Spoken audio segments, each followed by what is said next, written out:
everybody. My name's DC Rockwell, and I'm here with Elio Grieco for our Code and Chaos Saturday special, a 2-hour tech talk on pseudo-random topics like cyber attacks, gear, code, and more. Elio, how you been, man? It's been a long time. A whole half hour since we last recorded.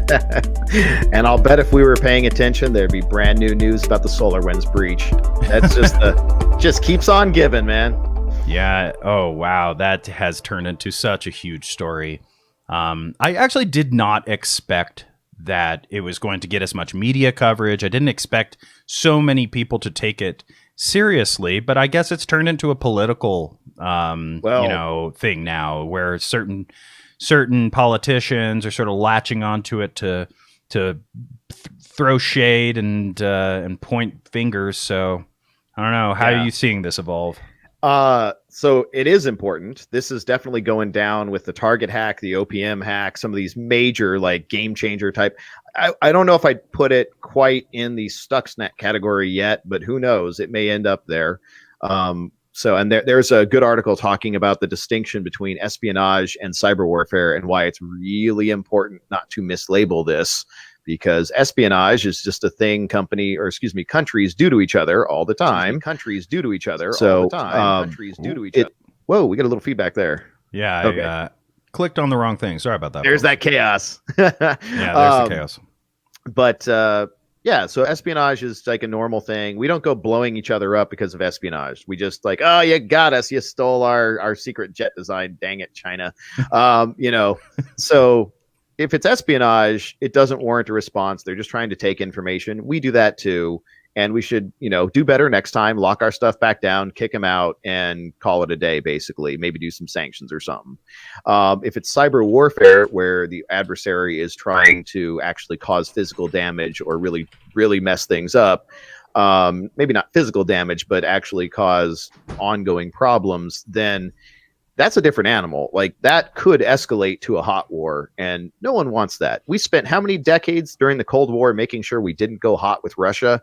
Like, that'd be really stupid to get into it now because we, called this cyber warfare when it wasn't. So we need to be real careful. And in some ways, I'm glad the media is not ignoring this. I'm glad they're paying attention, because this is the entire, like, everything in the cybersecurity community. That's all we're talking about right now. This is like, oh God, everything is on fire right now. Oh God. And people are scrambling around trying to make sure everything is cleaned up and people are not at risk and all. Like, it's a lot of activity, whole lot of sleepless nights for that community right now. So it is something to be taken seriously. This is not something to be ignored or taken lightly. But at the same time, you got to be real careful overhyping it, turning it into something it's not. And, attribution is notoriously hard. So maybe it's Russia. I don't know. I think we're kind of jumping the gun. I think we need to back off on like seeing these news outlets be, calling it the Russia hack. No, call it SolarWinds.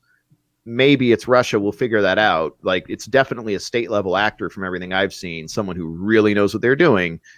But there's more than Russia and China. There's a number, at least half a dozen to a dozen state level actors that are highly effective globally. So we know it's that. We know it's one of them, but we don't know which one yet. So maybe back off on pre-labeling. So you don't think that the international espionage community has, or at least their governments, have fatigue over being blamed or blaming and things like that? I mean, it seems like over the last 5 years at least, we pointed fingers at pretty much everyone's pointed fingers at each other for something. And I don't know, I guess to me, it just doesn't, this seems like business as usual. It's like, oh, Russia did this. Oh, China did this. And then we find out later, oh, well, by the way, it probably wasn't them. And nothing really ever happens from it except for maybe some kind of tariff or something like that doesn't really, really affect us, too much. Yeah. I don't know. Like I said, I hope we can calm down a little bit. Like, it's definitely something to be aware of and to be taken seriously. Right now, there's really very little that the public can do. This isn't on you if you're a part of the public.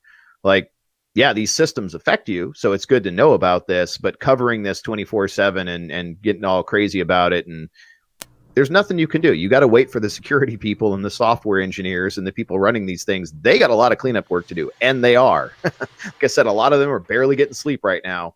But that's all you can do if you're a member of the public. If you want to help out, I mean, you can go and start getting into cybersecurity and get into that community, and eventually, in a few months to a few years, you can be helping out. But right now, I don't know. There's not a lot to gain. Well, I politically, maybe I'm wrong, but in terms of like actual action, like what good can you affect by doing anything about this as a citizen? Nothing really, not unless you're in cybersecurity. So, right. Well, it just seems like the governments themselves don't really seem to have that strong of reactions to each other either. So yeah. Well, I don't know. Maybe that's just because maybe it's just outside of what I can see. So yeah, SolarWinds found out it also affects a lot more computers than we had originally reported on. And what's it up to now? You're going to keep hearing that. I don't know what the current numbers are, but there were 18,000 known infections, like clients of SolarWinds, 18,000 of them. Their total client base is 300,000. So it could be up to or over, which is a meaningless, up to or over means nothing. It's literally any number, but it could be up to that. It could be over because what we've also learned is that SolarWinds is not the only entry point. It's the first thing that we kind of like, wait a minute, what's going on here? That's where we discovered like, okay, there is an entry point here. There's some stuff going on. This is bad. But we've seen other entry points as well. So this could be bigger than just SolarWinds clients. We don't know the scope yet. Expect to keep hearing every breach you've ever heard. First off, always grows over time. I can't name one breach where they're like, oh, it's 1 million records breached. And then they go back and like, oh, actually it was only like 500,000 or it was only like 300,000 records breached. They never over report. They always report the lowest possible number. And you always see 2 or 3 escalations every single. Now, this is not necessarily, it's not a breach. It's a breach, but it's more than that. But there's still an analog where they'll always say, oh, it's 50,000 records. And then they go back with, well, actually, we checked and it's like 300,000 records. And then a few weeks later, it's like, well, it's actually all 10 million records, so every single breach, if you look at the news stories, it always escalates. This is the same. Part of that is not that we're lying or not that we're trying to minimize numbers. We just don't know. And right now, everyone is frantically like doing forensic analysis and scouring all these machines and trying to figure out what happened. We don't know what happened. We don't know the extent of this. And we're getting terrifying new little surprises every day in cybersecurity. So it's going to take us at least a few weeks, if not a few months, to fully assess what happened. So none of the numbers out there, no one knows the extent of this right now, except maybe the attackers. And they're not sharing that with us. So it's going to take a while to figure it out. And you're going to keep hearing bigger numbers until we've had time to and again, I say it's an entire industry. This is not one organization, one government office, one company. This is so far at least 18,000 different companies and government offices. And all of their internal teams are having to do their own separate forensics. Plus they're being augmented by CISA, FBI, a whole bunch of other departments. So you're talking tens to hundreds of thousands of people all scrambling to try to figure this out and coordinate with each other. It's going to take a little while. You're not going to know the extent of this in 1 week. No one has that level of visibility, and you wouldn't want one organization to have that level of visibility because if you hack that one organization, you'd have everything at once. So yeah, the numbers will get worse. That's how this is going to play out. That's not indicative of any failing or anything. That's just the nature of the beast. Fun. You were also talking earlier today when I was saying, well, couldn't it be just one very talented, maybe ex state level hacker or attacker that just has a beef and wanted to create as much havoc as possible? And you were saying no, because there's actually multiple entry points, and we had talked about the Orion manager from SolarWinds and how that was one entry point. But you're saying there's more than one entry point. So what did you mean by that? I actually have not had time between this and the last show to get updates and see. I forget what the other piece of software that was compromised. I know Microsoft was compromised. I do not know if, like SolarWinds, They actually got in. So it turns out, guess what the password was for the software update server for SolarWinds? Oh boy, password. No, they were better than that.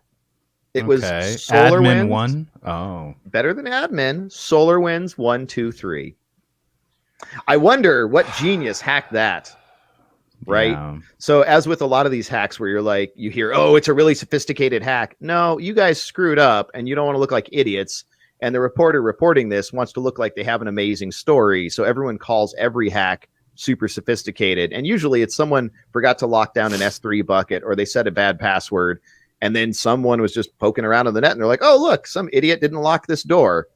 Now this one, SolarWinds is not that. SolarWinds, there is plenty of stuff there where this is actually a sophisticated hack. So this one finally actually qualifies, unfortunately. But yeah, that didn't help. So that was like a year ago that they had that password. So it wasn't hard to compromise the update server, slip in some code so that when they pushed out updates, those updates were actually malicious. And that's what happened with Orion. Now, we don't know whether Microsoft, we don't know if that is the same thing, if some of Microsoft's software is compromised. I haven't actually heard that yet, so we'll see. Maybe not. Maybe it was just they compromised some of their computers, but since they are a huge software vendor, obviously SolarWinds is tiny compared to Microsoft. So if you could like get into their system and start, putting malicious code in one of their products, that'd be an even bigger win than hitting SolarWinds. But I haven't actually heard anything to say that's happening, although we'll see what happens. We'll see if that comes out or not. The one thing I do want to point out, which I find is hilarious, and several other people were pointing this out in the security community on LinkedIn. There's an article going around saying Microsoft, fights back and deploys the Death Star against these attackers. You watch Star Wars. You know how the Death Star, how that always goes, right? Yeah. Yeah, of course. There's a single open vent that somebody can destroy it with. And I'm just like, really, Microsoft? So first of all, you're going to take the dark side, and you're going to choose the thing that the one common theme with all the Death Stars, etc., everything is takeoff. It always gets blown up. So yeah, great. You're deploying the Death Star. How long till that blows up on you, Microsoft? Like, I hope they're better at their cybersecurity than they are at their naming, because that's huge naming fail. Yeah, I love how they called it the Death Star, and what they did was they went to court, took over a domain, and removed it and disabled a key from being able to automatically verify certain bits of software, and bricked a bunch of people's computers in the process. And they're like, "That's the Death Star, people. This is gonna show them." I mean, the funny thing is that continues to support. It's the right name. Like, we're laughing, but calling it the Death Star is exactly the right name. Because what does the Death Star do? It doesn't go and deal with one little problem. It just blows up the whole planet, which sounds like exactly what they did. And then it always gets destroyed in the end. And like, it's just everything about this. Yeah, no, it's the right name. And you guys definitely, given all the software bugs Microsoft's had over the years, you guys would definitely leave the little escape hatch that goes straight to the core so it could be blown up. So it's not wrong. It's actually extremely accurate naming for this. Right. And then arguably, Steve Ballmer is the first Sith of the tech world. But all right. So anyway, cybersecurity is definitely going down, which makes this next little topic very interesting to me, because I'd just love to hear from you what you think is going to happen with a great new feature like this. Have you heard of Amazon Sidewalk? Oh, yes.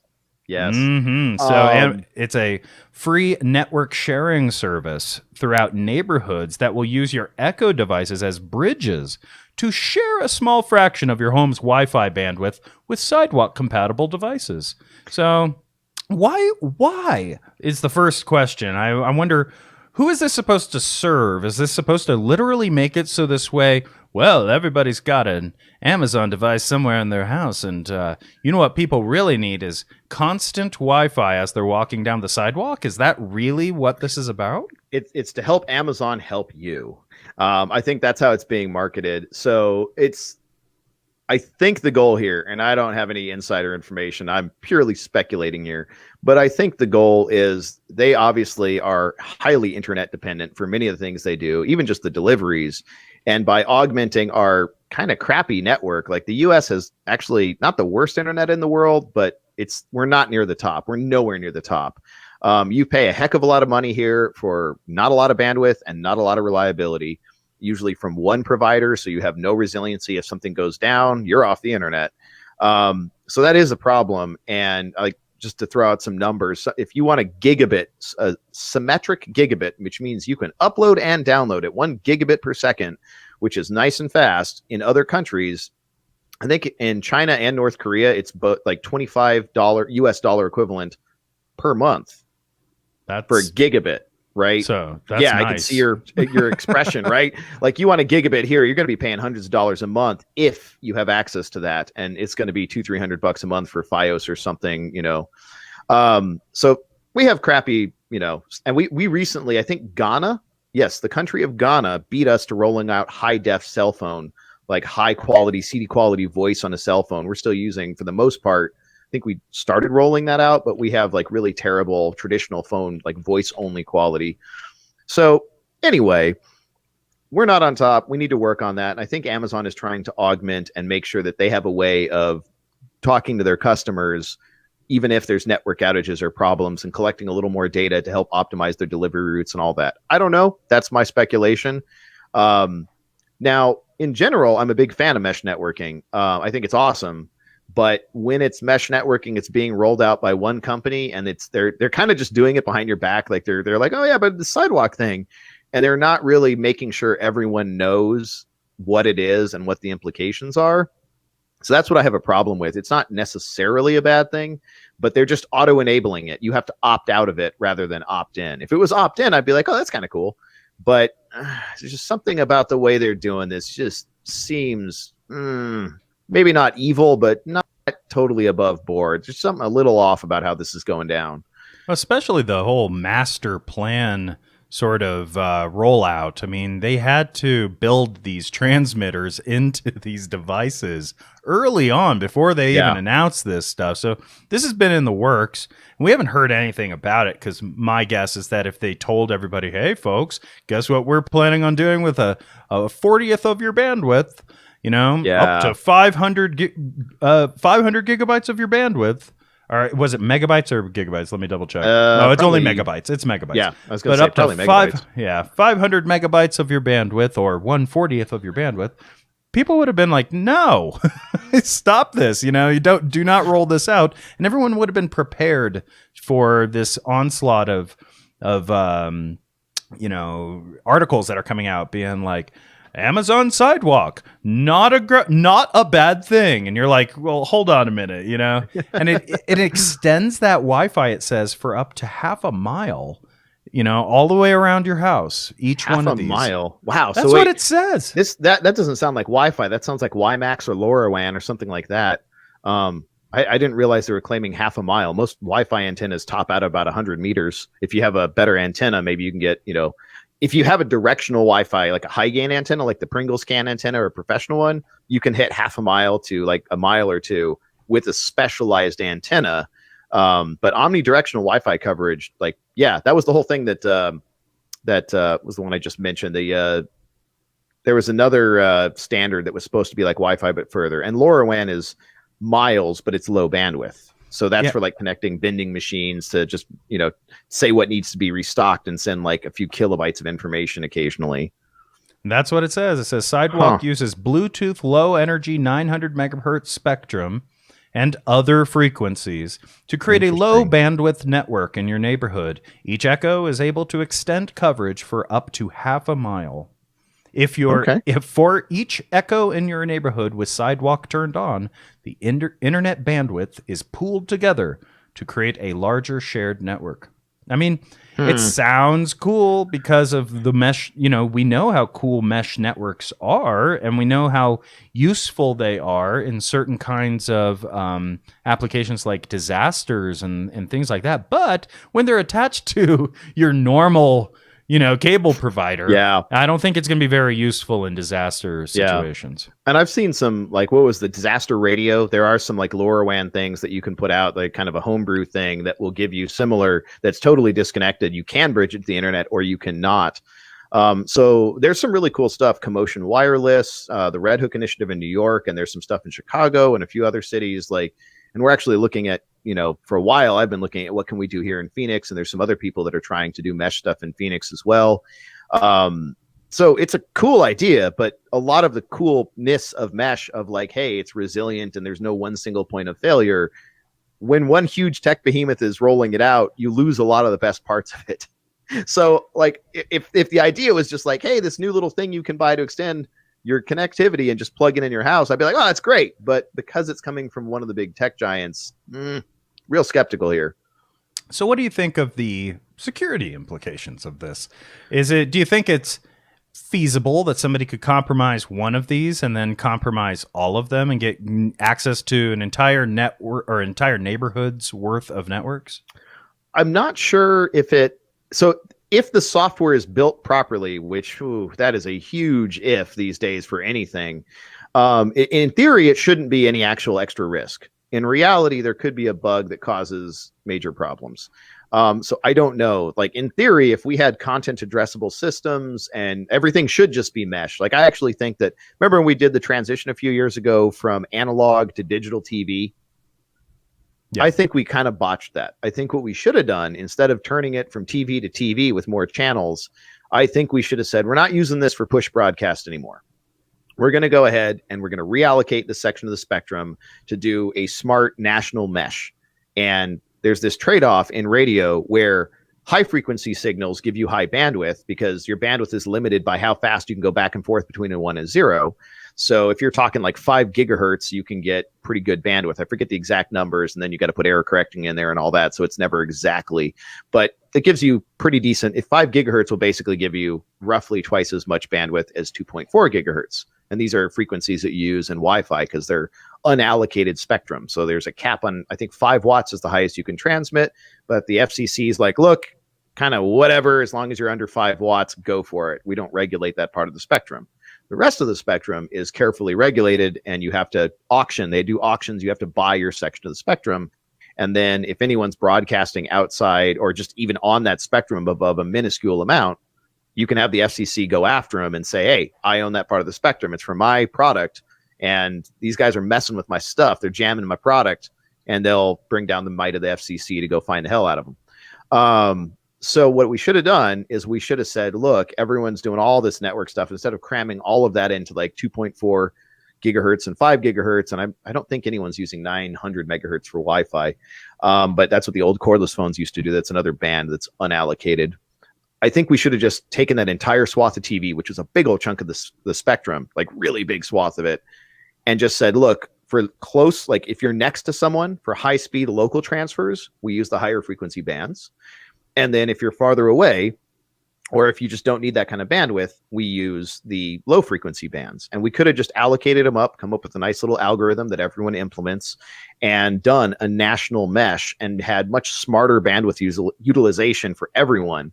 Because instead of yelling to the tech tower, to the cell tower and trying to get the signal to go all the way from your phone to wherever the cell tower is, and everyone has to yell all the way to the cell tower, it'd be instead of yelling to the server across the restaurant, you just talk to the people at your table. And so we could have people broadcasting with a lot lower RF emissions. It would make battery life a lot longer. It would make a lot less congestion in the airwaves. Because collisions on wireless signals are a major part of managing this kind of communication. Things collide, and it's you got to stop talking so I can talk. And a lot of the protocols like Wi-Fi have stuff built in to do auto back off when there are collisions and figure out whose turn it is to actually talk. Because if y'all talk at the same time, nothing gets through.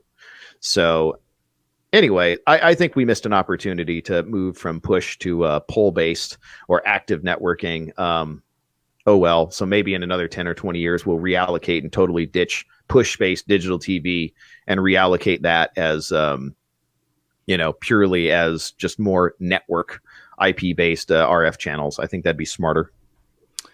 Well, we'll see how it works. This is the first time I've seen a mesh network deployed to consumers in any sort of way where it sort of forces them to cooperate, but, I'm imagining there's going to be enough people who either don't keep up on tech news, don't even know Sorry. this thing was enabled, things like that, that it's gonna get rolled out.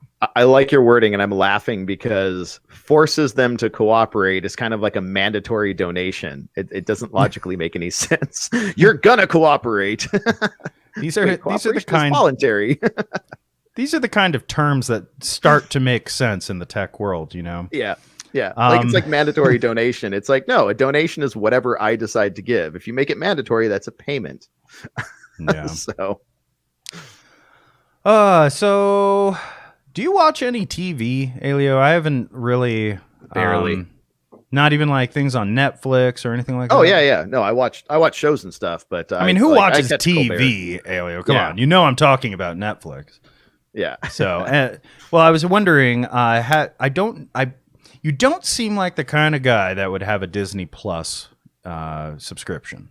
I do not have Disney Plus. I have Netflix, which I should cancel because I barely watch it, and I have Amazon Prime that I should cancel. I'm borderline on that.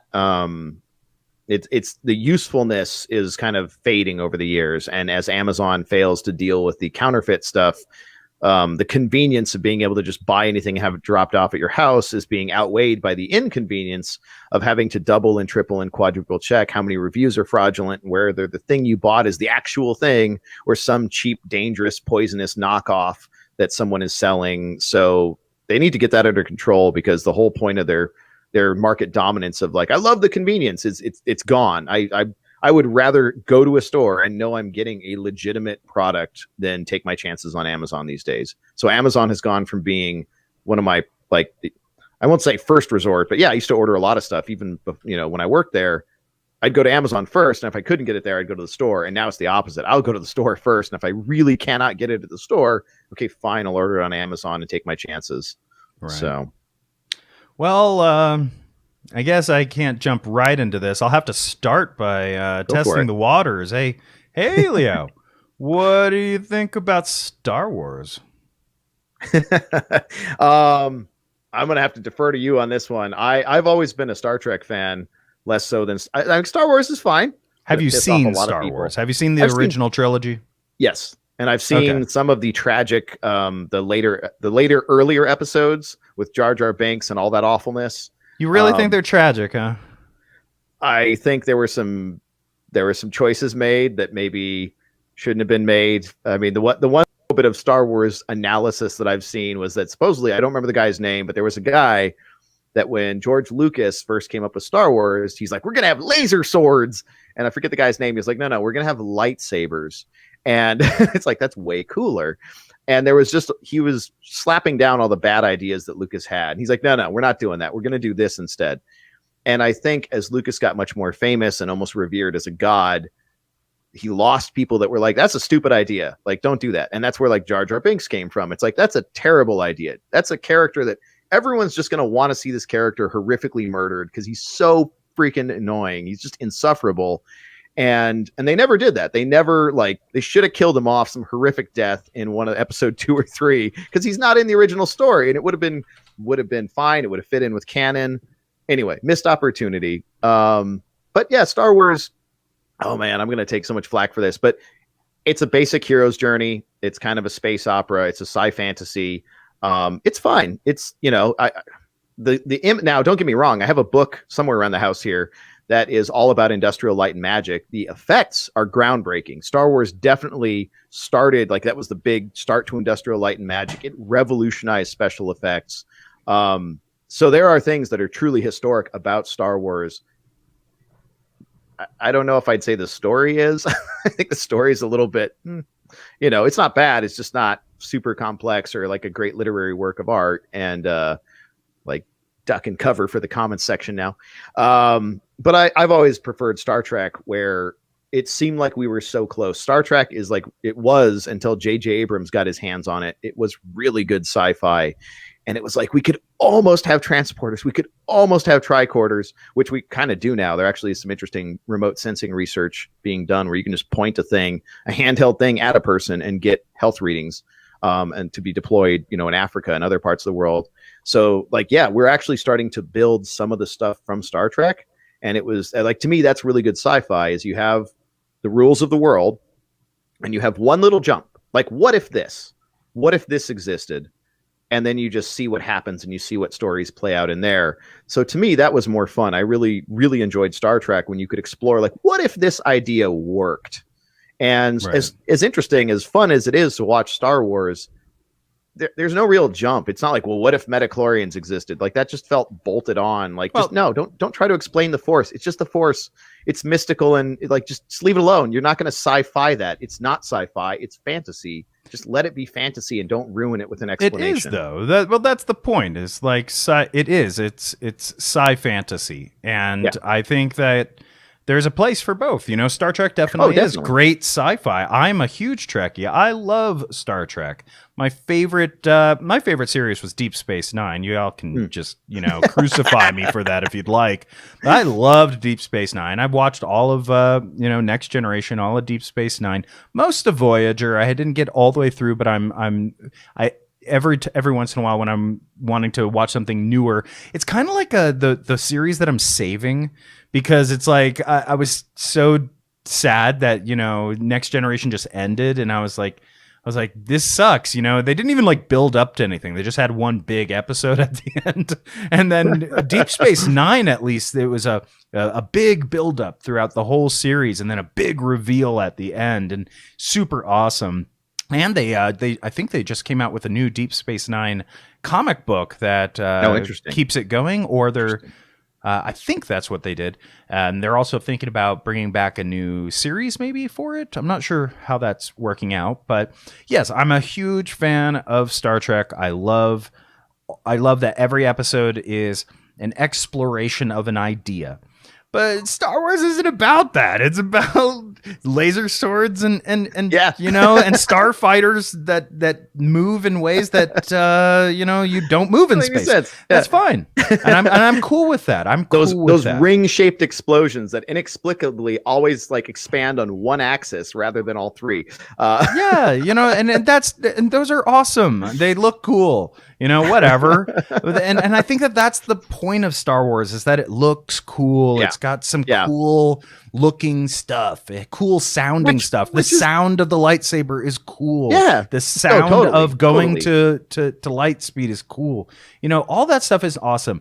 I love the other thing that I think is often overlooked amongst Trekkies in the Star Wars enjoyment. In the Star Wars fandom enjoyment is all of the weird, wacky conspiracy theories that go on in it. You don't really hear this in Star Trek. You don't hear people going like, what if Captain Pike was actually Jean-Luc's son from the future? You don't really get into that very much. There are a couple of things, especially with like Lieutenant Yar and stuff like that. Anything that involves time travel, you get a little bit of wiggle room and you get some stuff, but like the Jar Jar theory of how he's actually a Sith Lord, I have heard awesome. That one actually, and that he's just hiding as an idiot in plain sight, even though he's not actually that stupid. Yeah, and that he may actually be Palpatine's actual master. He may be the master. and I just think like stuff like that is awesome because the rules are a little bit bendy. That's quite a hail from Lucas to try to take like the worst decision ever. Because like you just said, the big thing is it's cool. It's really cool. And he is like the least cool, just most that's the thing though. If you go and rewatch this while thinking the whole time he's actually a Sith Lord, if you have to reprogram your brain to not make it terrible, something's gone wrong. Well, okay, there's a reason. Dangerous territory there, dude. Hold on, I swear I'm going somewhere with this. Okay, I swear I am. So you already nailed it, which is reprogramming your head in order to sort of like mentally retcon and fix these things, right? And so Jar Jar being this thing, which if he is just a fool, then, it is kind of a bad character. If you can retcon it in your head as he's a Sith Lord, then actually those 3 episodes are pretty cool. And you're like, whoa, that's spooky. Hold on. I'm going somewhere with this, which is that I just got Cyberpunk 2077. Okay. And I don't know if you've heard anything about this game. Have you? I've heard that it looks amazing, but if you have it on an older console, they were actually giving refunds. They did such a bad job making it work on older consoles. No, but if you can play it, it's amazing from what I've heard. So I can't remember who it was. I'm not sure if it was the game studio or the head of the project or a head engineer or something. But he said, we're going to offer refunds to anybody on console. The studio backtracked from that and said he didn't have authorization to actually offer any refunds. So that's pretty sad there.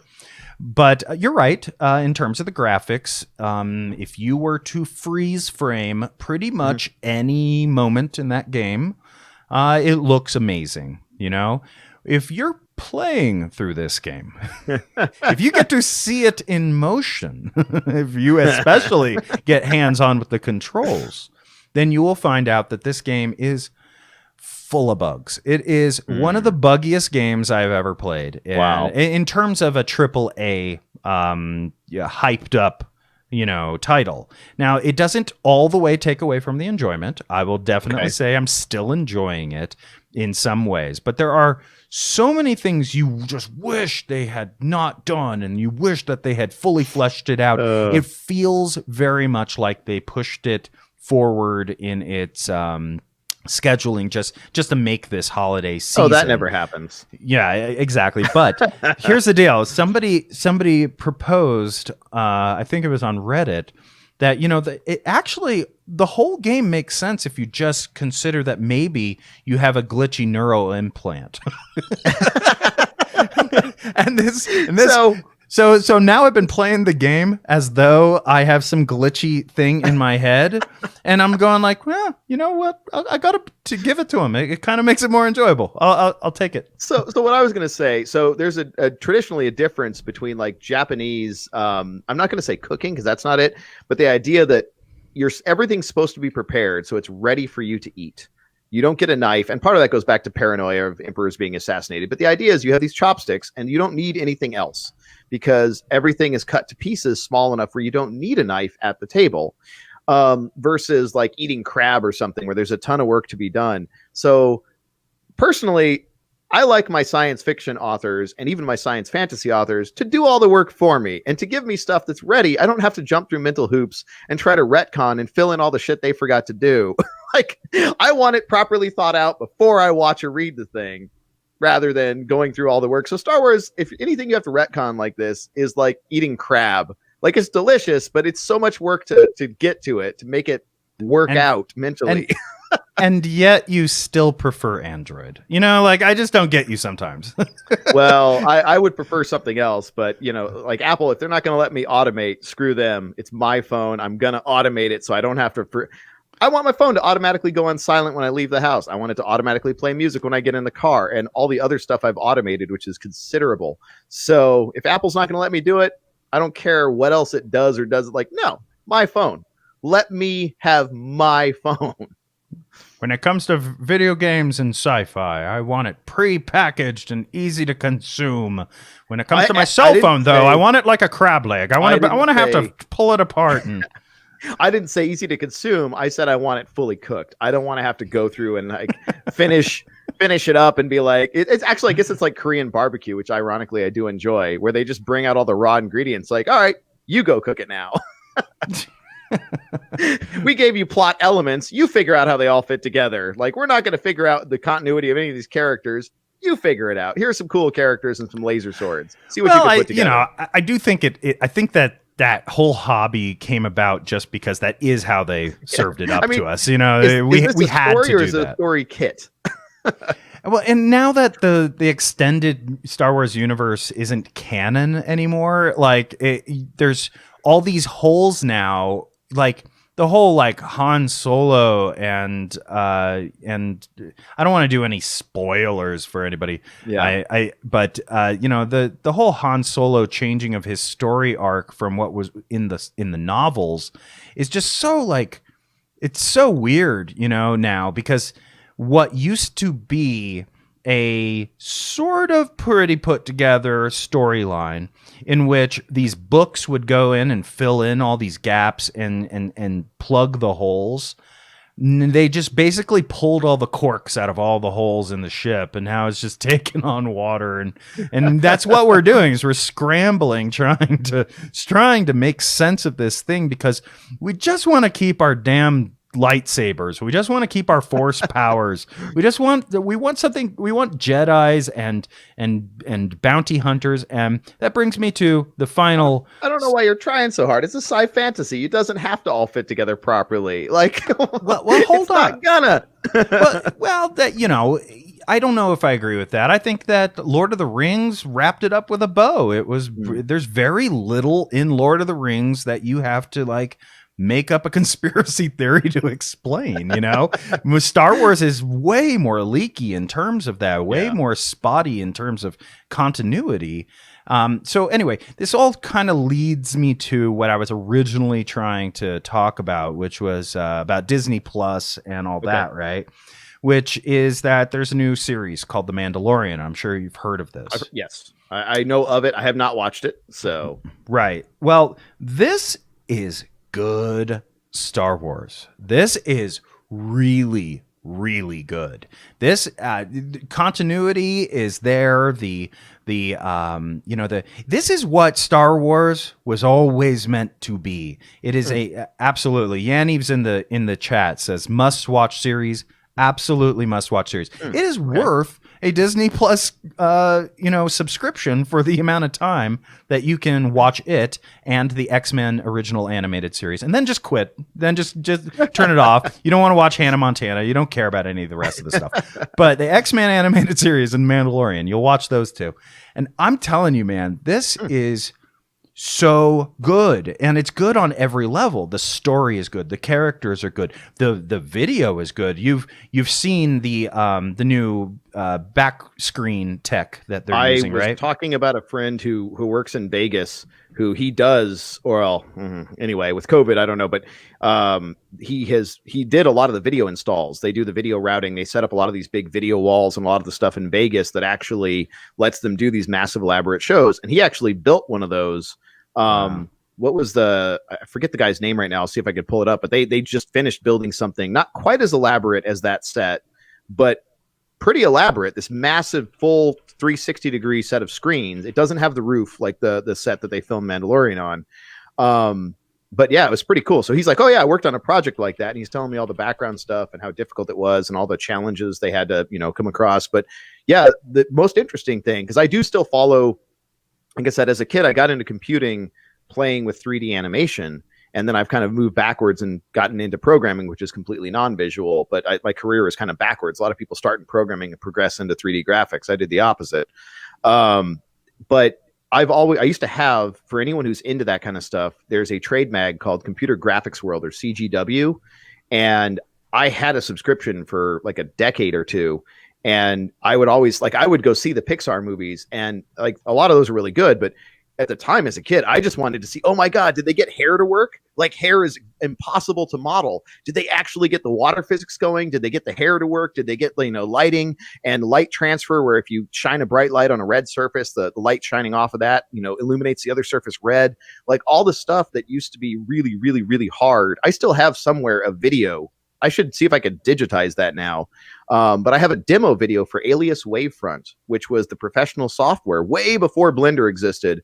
It's like $30,000 to $50,000 to buy Alias Wavefront, and then a computer that, you'd have to blow a few tens to hundreds of thousands of dollars to buy a computer that could actually run the thing, like a silicon graphics machine. And so just getting into that was almost impossible. And now, of course, Blender's free, and it does way more than Wavefront used to do. But I have a video when ray tracing was first, they first kind of figured out how to do ray tracing. And it's just like basic geometric Euclidean primitives like cones and spheres, just like bouncing unrealistically in this very simple made up environment, just to prove that they could actually do realistic reflections. And it's crazy to have seen from that, which was like cutting edge, state of the art, cost you a freaking $1 million to do, to today, where some of the new stuff on the PS5, they're talking about just rendering real time, like billions, almost trillions of polygons in real time, ray tracing. I don't think they're doing light transport yet on the PS5. That'll probably be like PS6 or 7. but I've actually seen some papers from SIGGRAPH, because I do still kind of follow some of this stuff, where one of the things that, older stuff and even today's current stuff, if you have a refractive solid, if you simulate a prism in the real world, if you put a little, prism of glass in the window, the sunlight's going to hit it and it's going to give you a nice rainbow as it separates, because the degrees that it deflects each wavelength of light are different. Now, in a computer graphics thing, it's not going to happen. You're not going to get a rainbow. You're just going to get a deflected beam. And they are actually getting to the point where they can simulate light transport where it will actually refract realistically, and you'll get a rainbow. And you'll get, if you have a lens you're looking through, you'll get chromatic aberrations. And it's crazy. We're starting to get to the point where it's almost a full physical simulation of the world. It's just amazing to see that progress. Yeah. And the coolest thing about that, I think, is for the devs. When I started playing around with Unity, and I started playing around with the Unreal engine, when you get those things for free, then you can really just put the stuff into the scene the way you want to. Yeah. And it ends up looking great. It ends up looking realistic, as opposed to having to do all of these special reflection maps and things like that in order to simulate different kinds of physical phenomenon. You just get to put your models into the scene. You get to put an animation on them, and they just look right. They look correct. I don't know if kids and people getting into this now today, I don't know if they understand how much work it was to do even basic stuff. Like just a character, when their arm moves, the muscle in the arm, they would have to keyframe that. They would have to go in and resculpt parts and then tween it between that was a human thing. It was very analogous to just drawing animated stuff on paper. And now you have these elaborate character riggings where it automatically, you rig the character so you could just move them around like a puppet. And they automatically, anything that needs to deform automatically, just happens. And then the footstep planning. I remember that when that came out, you could just draw a path and it would figure out how to move the character's legs to give them a natural walk cycle across terrain. And they still don't have that right. It's not across games. In certain games, they got it right. But certain games, it just doesn't. You would think that's a standard feature now, Yeah, I'm talking movie stuff. Although they had that one demo for the PS5 where they actually had that, not just for the feet, but when I forget the name of the demo game that they showed, the big debut video, and she's climbing up this rock face. And so supposedly they have made it where not only foot, but it automatically figures out hand placement when you're climbing up a rock face. So everything is so procedural that I can imagine in 20 years or less, with AI and NLP getting where it is, ML, you'll be able to make animation by just telling the computer interactively, I want to see this happen. And you'll be able to get really high quality visuals without spending very much time at all, which is going to be amazing for creatives. Well, that just made me think, well, what about rock climbers? Right. Yeah. And they're trying to find the best new, lines up the mountain or up the rock face. If you could just put a 3D model of yourself into one of these systems with a 3D model of the face, it'll show you every possible path there is, and it'll tell you which ones you can reach. So that would be pretty cool. Somebody's going to do it. We're actually seeing something like that. I think, was it tennis? I think it was tennis, but I'm sure we'll see this in other sports. They're having machine learning algorithms automatically score. So instead of the ref, it actually sees the ball and it can, predict the whole trajectory. And even before the shot lands, it can basically tell whether that shot's going to be in or out. And so, we're seeing machine learning used to, augment scoring of games. So that you're not far off, man. We're seeing that now. And I wouldn't be surprised if a ton of other sports start having automated machine scoring. Well, it would be kind of cool to see something like that, like soccer, where everybody, like Angry Knees in our chat, and hello, Angry Knees, he had said that the rock climbing thing would make a neat HoloLens app. What if everybody on a soccer field was wearing a HoloLens? And they could all see certain kinds of major trajectories and all kinds of things. Wouldn't that up the game and make boring games more exciting and make exciting games phenomenal? For the players or for the or for the viewers? Okay. Well, remember we kind of had a lightweight version of that with It was with the hockey, the NHL. They had a thing where, remember, they had a little, and it wasn't ML or anything. It was just augmented. They had a puck where they actually put LEDs, like infrared LEDs in the puck. So anyone who was there couldn't see anything. It just looked like a normal puck. But anyone who was watching, they could actually augment the puck where when it went a certain miles, because the puck is tiny. It's hard to keep track of that, especially if you're not on the ice, if you're far away. So they actually would put a blue or a red, like a little starburst on it to make it way easier to follow. And if it went like red, it was above like 100 miles an hour or something. Oh man, remember that? That was the thing for a while, and then people were like, they didn't care that much. They're not doing it anymore. So maybe it would make it. Yeah. I just kind of want to create an app now that, it's kind of uses a HoloLens or something like that. Maybe these Apple glasses, the eyeglasses when they come out or something like that, where you can go to a hockey game, and if the puck goes fast enough, you have like particle effects, and when it makes a goal, like it like explodes and does cool stuff. I mean, just saying. I hope for the kids, right? For the kids. I hope they do call them eyeglasses. That's awesome. Well, that's what they've been calling it for years. I'm sure they'll call it Apple Glass or something like that. Yeah, something a lot dumber. So yeah. Anyway, Mandalorian, incredible. That's the one thing I do series. want to say. This is not from me, but it was an article, or I don't remember. It was honestly an article or YouTube. I'm consuming so much information these days. It's hard to keep track, which is why I'm using this program to keep markdown files of everything. But they had a thing where they talked about. It was a video because I remember some of the scenes. They talked about this new production. I forget what they call it, that production facility. It's a full 360 degrees and a ceiling of high def displays. So in Mandalorian, they're not green screening anything. They're just setting the stage up and acting inside. And you had a video up earlier, so people can refer to that. But the interesting thing from a film production, it's rearranged the film production pipeline, because until then, so it used to be, all the special effects had to be done live, and you had to have stuntmen, you had to all this crazy stuff and basically do it live. And a few of them would be done kind of like carefully composited in later prior to computers. And then computers allowed us to start swapping stuff out, compositing stuff in. And then that all went to post-production, where you have these actors that when they had a computer animated character, if they were lucky, there was some person dressed up in a green screen full bodysuit with maybe a thing. If the character is supposed to be a giant, maybe they would have like a tennis ball off their head, like 3 foot higher than their head. So they know where the eye line is. So they know that to look at the right part of the character when they're delivering their lines. But it's kind of hard because you're delivering your lines to just not a character. So you're really having to act, because there's nothing for you to play off of. There's not another actor. They're really having to act now. Well, usually you have a character to play off of. So you two can kind of get into it in the scene, and you can, they can have an emotion. If they do a good job, you're actually can react to that emotion.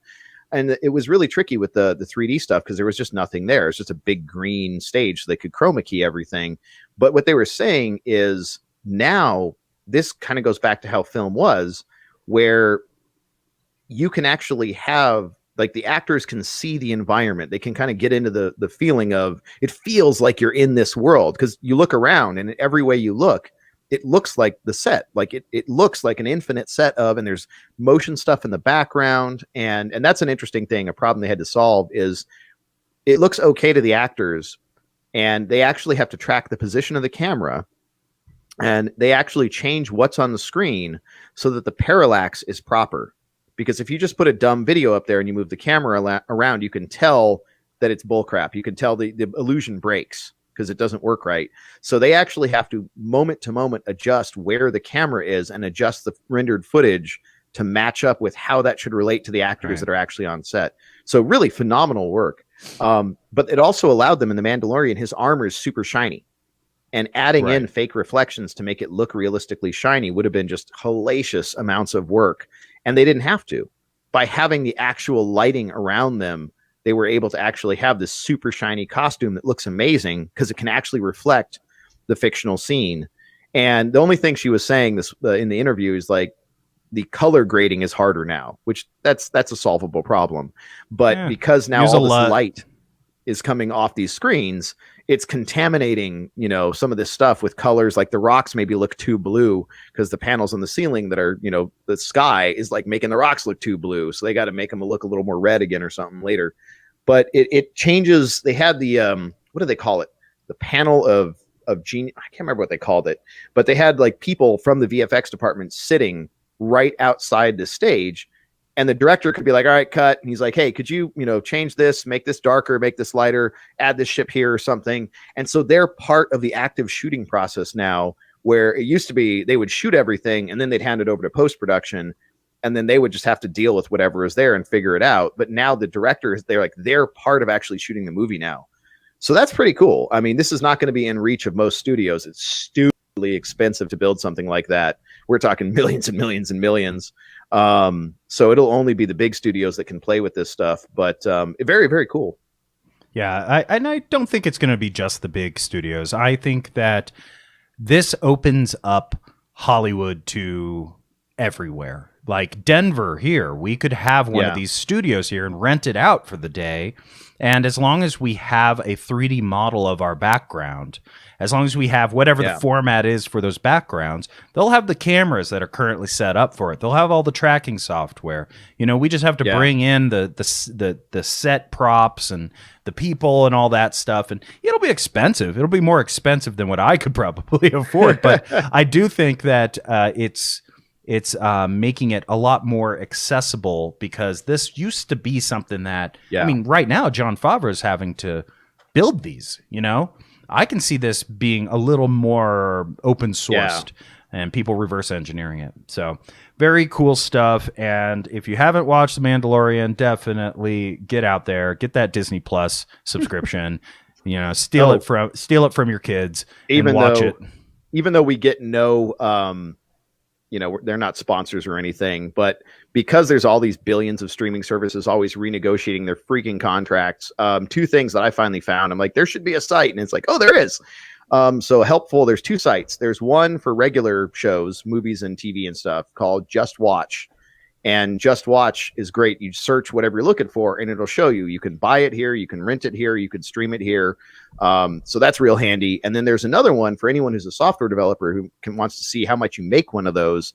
There's an open source version called because.moe, M-O-E, that for anime, like this guy wrote a scraper that scrapes all the different anime streaming services, and he put it up as a site. And you just type in whatever you're looking for, and it'll give you direct links to that show on all these sites. And it's open source. So like you can go poke around and make some other scraper that pulls some other kind of data. And like, that's awesome.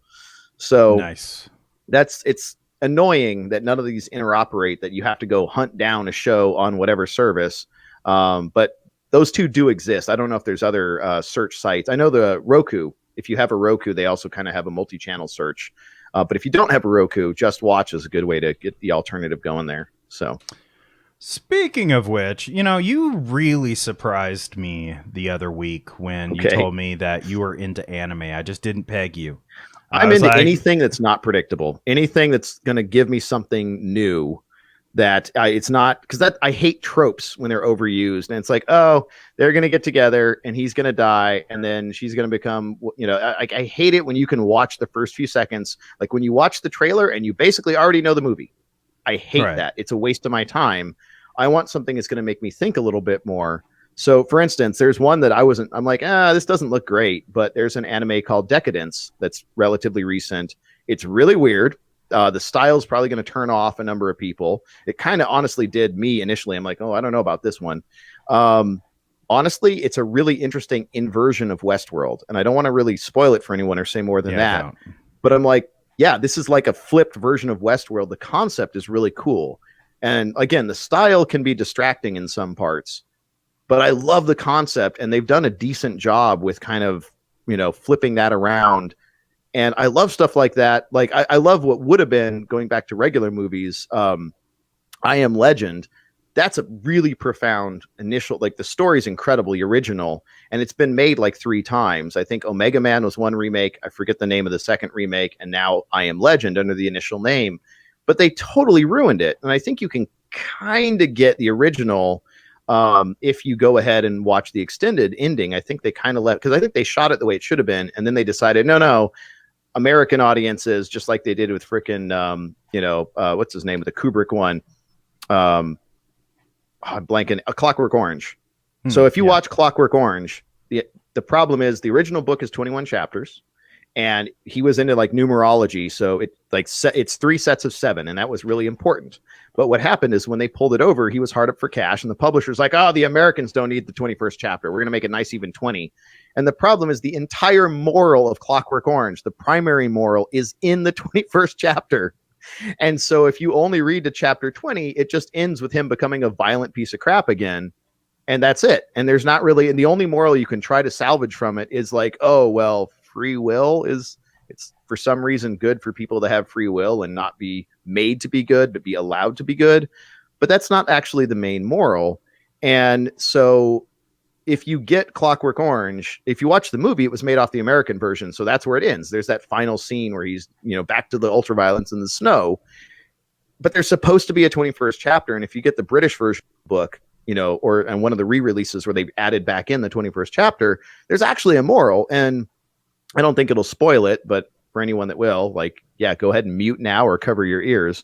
But in the 21st chapter, the main character, he gets bored of the violence. And he ends up meeting up with the original Droogs. The 2 turn into cops that are corrupt, and they beat the crap out of him. But I think is it Georgie? I think is the one that just disappears, and you don't hear anything about him at all. And in the last chapter, he ends up meeting up. He has that new gang that he's going around beating people up in. And he's like, you know what? I'll catch up with you guys later. And they meet up, and he has a kid. And that's the final scene of the book is he shows them this picture of a kid. He's got a family now.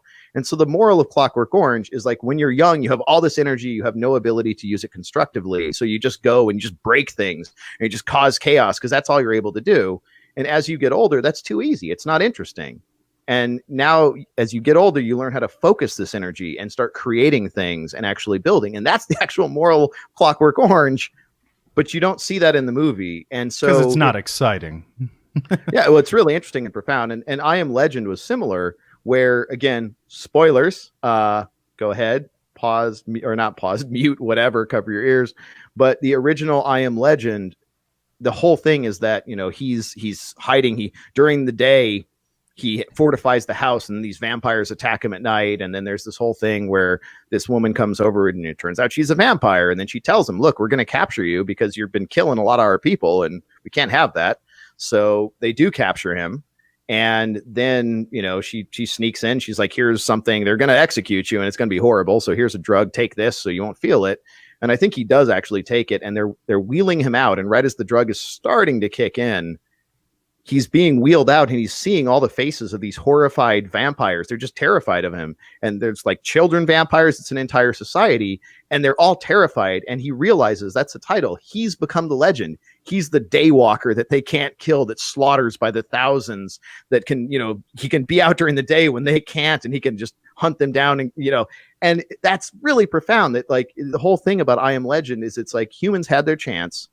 And now it's vampires' turn, and they've become the dominant species. And the vampires went from this terrifying legend that, that scared the humans. But now it's the opposite. Now he's one of the last humans that is the legend that terrifies the vampires. And they totally ruined that in the movie. You could see glimmers of it in the first half, where it looks like maybe they're not just mindless, stupid Hollywood monsters, but maybe there's some intelligence there. But then the ending they showed in theaters was just like, we have to kill all the monsters because they got to die. And you're like, okay, cool. Great. Profound story, Hollywood. Another, we got to kill all the monsters. Like, great. Not interesting. So that's what I'm looking for. I want to see a story that makes you think about something in a way you haven't thought about it before. I mean, obviously, you got to have good character development, or the whole thing falls apart no matter what it is. And the best way, my favorite way of like, how do you say whether it's good character development? Choose a series, any series. Okay. Cowboy Bebop. Okay. Describe one of the characters. You're not allowed to use any descriptive words about what they look like, or any colors, anything about how they look or talk or sound or anything. But just how would you describe one of the characters? Choose one and then just describe that character and who they are. Okay. Well, that would be too easy. You're going to try and guess who it is, aren't you? Not necessarily. I'm just trying to, it's an exercise that I think is very illustrative of good character development. Okay. It's a very smart young girl who keeps the ship working, and is very quirky, and has a lot of and is the comic relief. Yeah. So none of that. Good job, by the way. None of that is talking about the color of the hair, or like if you have an animated series, like, oh, it's the one with the red hair.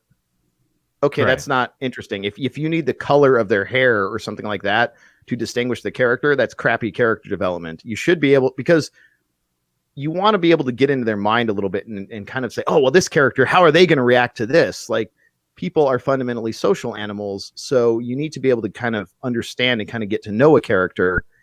Otherwise, it's not going to be interesting or entertaining. And anyway, I forget which film analysis thing I was watching, and they're like, if you can't describe the character without resorting to visual things, then it's terrible character development. Yeah. So that's a prereq for anything. But then, like I said, the ideas conveyed, I like that also to be interesting and compelling. Gotcha. So then why, I guess, we did talk a little bit about Akira, and I was surprised that you weren't that impressed by it, and you really thought that it was a very predictable story, which is No, super I wouldn't say weird. that. No, I just didn't get it. Maybe I need to rewatch it, but it was like Blade Runner. It's like hailed, and I'm just like, I don't get it. I must be missing something. Well, you and I, we talked about it, and I explained in depth, the actual story, and you thought that it was actually interesting after that, right? Yeah, I think that's what I remember. I have not rewatched it, but yeah, like when and I didn't pick up on that, but I'm like, oh yeah, that makes a lot of sense. That is pretty cool. So I will say, yeah, I've watched a few things where I think I've missed the point. So. I'm actually not going to spoil this because there's a lot of really great breakdowns of Akira online, which go through the animation while also explaining in depth the story. When I was a kid, I didn't get it at all. I had no idea what was going on. I was scared by the teddy bears and the milk scene and all that stuff. I was really I just thought it was cool looking, and I thought that the end was really scary, and I had no idea what was going on. But now that I do know what it's really trying to talk about, now that I know that it's the themes are very deeply ingrained in Japanese society, it's a fascinating movie. And the reason why I won't give any spoilers away from it is because it's old enough now that I think there's many of our viewers that just haven't seen it. It's like too old of an anime for them to have seen at this point. They know it's probably one of those films where it's like Citizen Kane, where everyone's just like, oh yeah, I've heard that that's a great movie, but they haven't actually watched it. This is what I think Akira is like now. So Akira is incredible. Yeah. It's a tour de force of animation, set a standard in the 80s for what that kind of animation could look like. Yeah. Lots of people often emulated, very seldom ever reproduced with that kind of. It's a kind of project where you could tell that everybody worked on it, loved it. They really put their lives into it. Well, you have to. They were drawing on ones, weren't they? They were, mostly, they changed it depending. It was mostly ones, except when drawing on 2s and 3s made sense. And by the way, folks, what we're talking about is drawing on 1s means in a 24 frame per second animation, they were drawing 24 individual drawings, and that's you drawing on the 1. Drawing on 2s means every other frame, and drawing on 3s means every third frame. And they in Akira they switched between mostly 1s, but also 2s and 3s for effect. So they never used it as a way to skimp or as a way to make it cheaper, because it is a way to cut cost. If you draw on 3s, huge. you literally have to have the artist draw 1/3 of the amount of work, and it looks a lot choppier, but saves a ton of money. Which is like why today you don't even have these terms, I don't think, necessarily, because like modern the kind of cheap animation that you see done today, it isn't even like done on any particular amount of frames. They just sort of hold a thing and then have a mouth animation that's going over it, and they might move a little bit again. And mostly it's just pans, pan left, pan right, pan up. Oh, I can't remember his name. I got to find that video. But there was a famous animator back in, I think it might have been the 20s or 30s, that drew. He drew on ones, and I had never heard the name before, and I watched a little thing about him. I'll try to dig it up. We'll catch it next episode. But he did these camera moves. Just his mind, he was able to visualize in 3 dimensions, almost Escher-like, and he did these insane camera moves and transitions animated on ones that are still almost nothing out there. Even the computer animated stuff has a hard time doing what he did just from his mind. Because that's one thing we've noticed with the move to animation is computer animation it's really hard. You have to have one heck of a mind artistically to be able to draw 3-dimensional rotations around characters and do camera work and animation. It has been done, but it's rare. Mostly it's like flat characters in front of a background. But that's one thing that we've seen that change and get easier to do. On a side note, have you ever played the game Cuphead? Oh no, I've actually watched a lot of that. I love the style, the old 1920s kind of, That was animated on ones, and you can just tell. You can just tell the quality of it is so good. And it is one of the hardest games I've ever played in my life. It is a true challenge where they didn't pull any punches.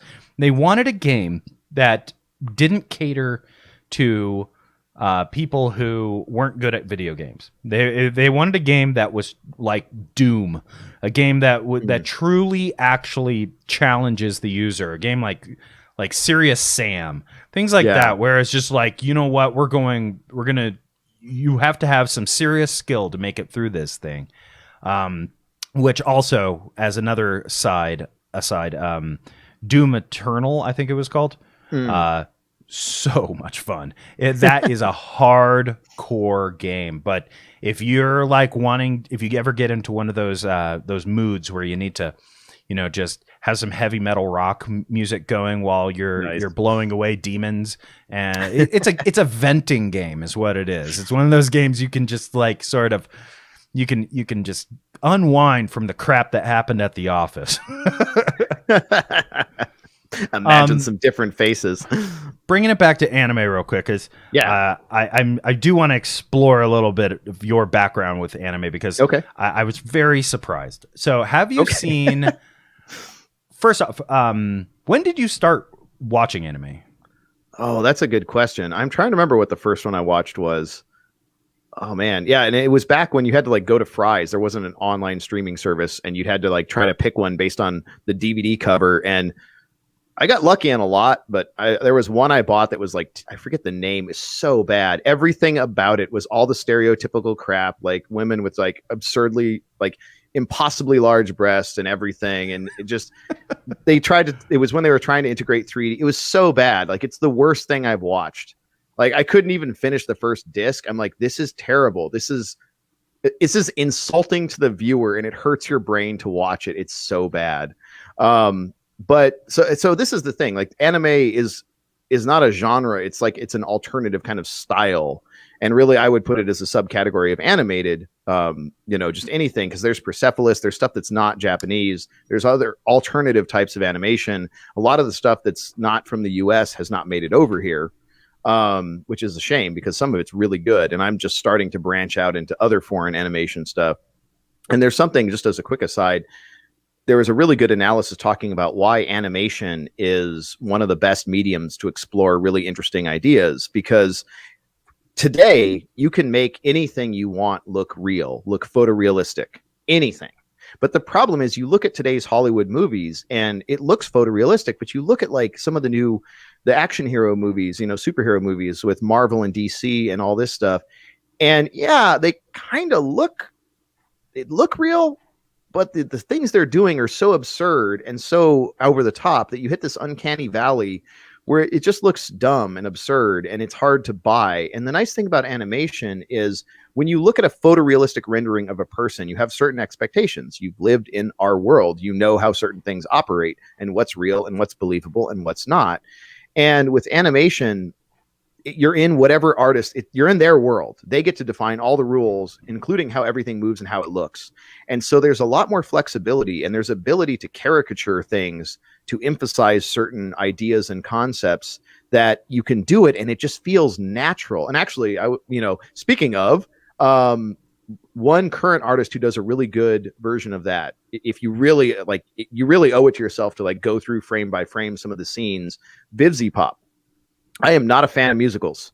So Has Been Hotel, again, none of these are child appropriate at all, not even close. Do not share these with the kids.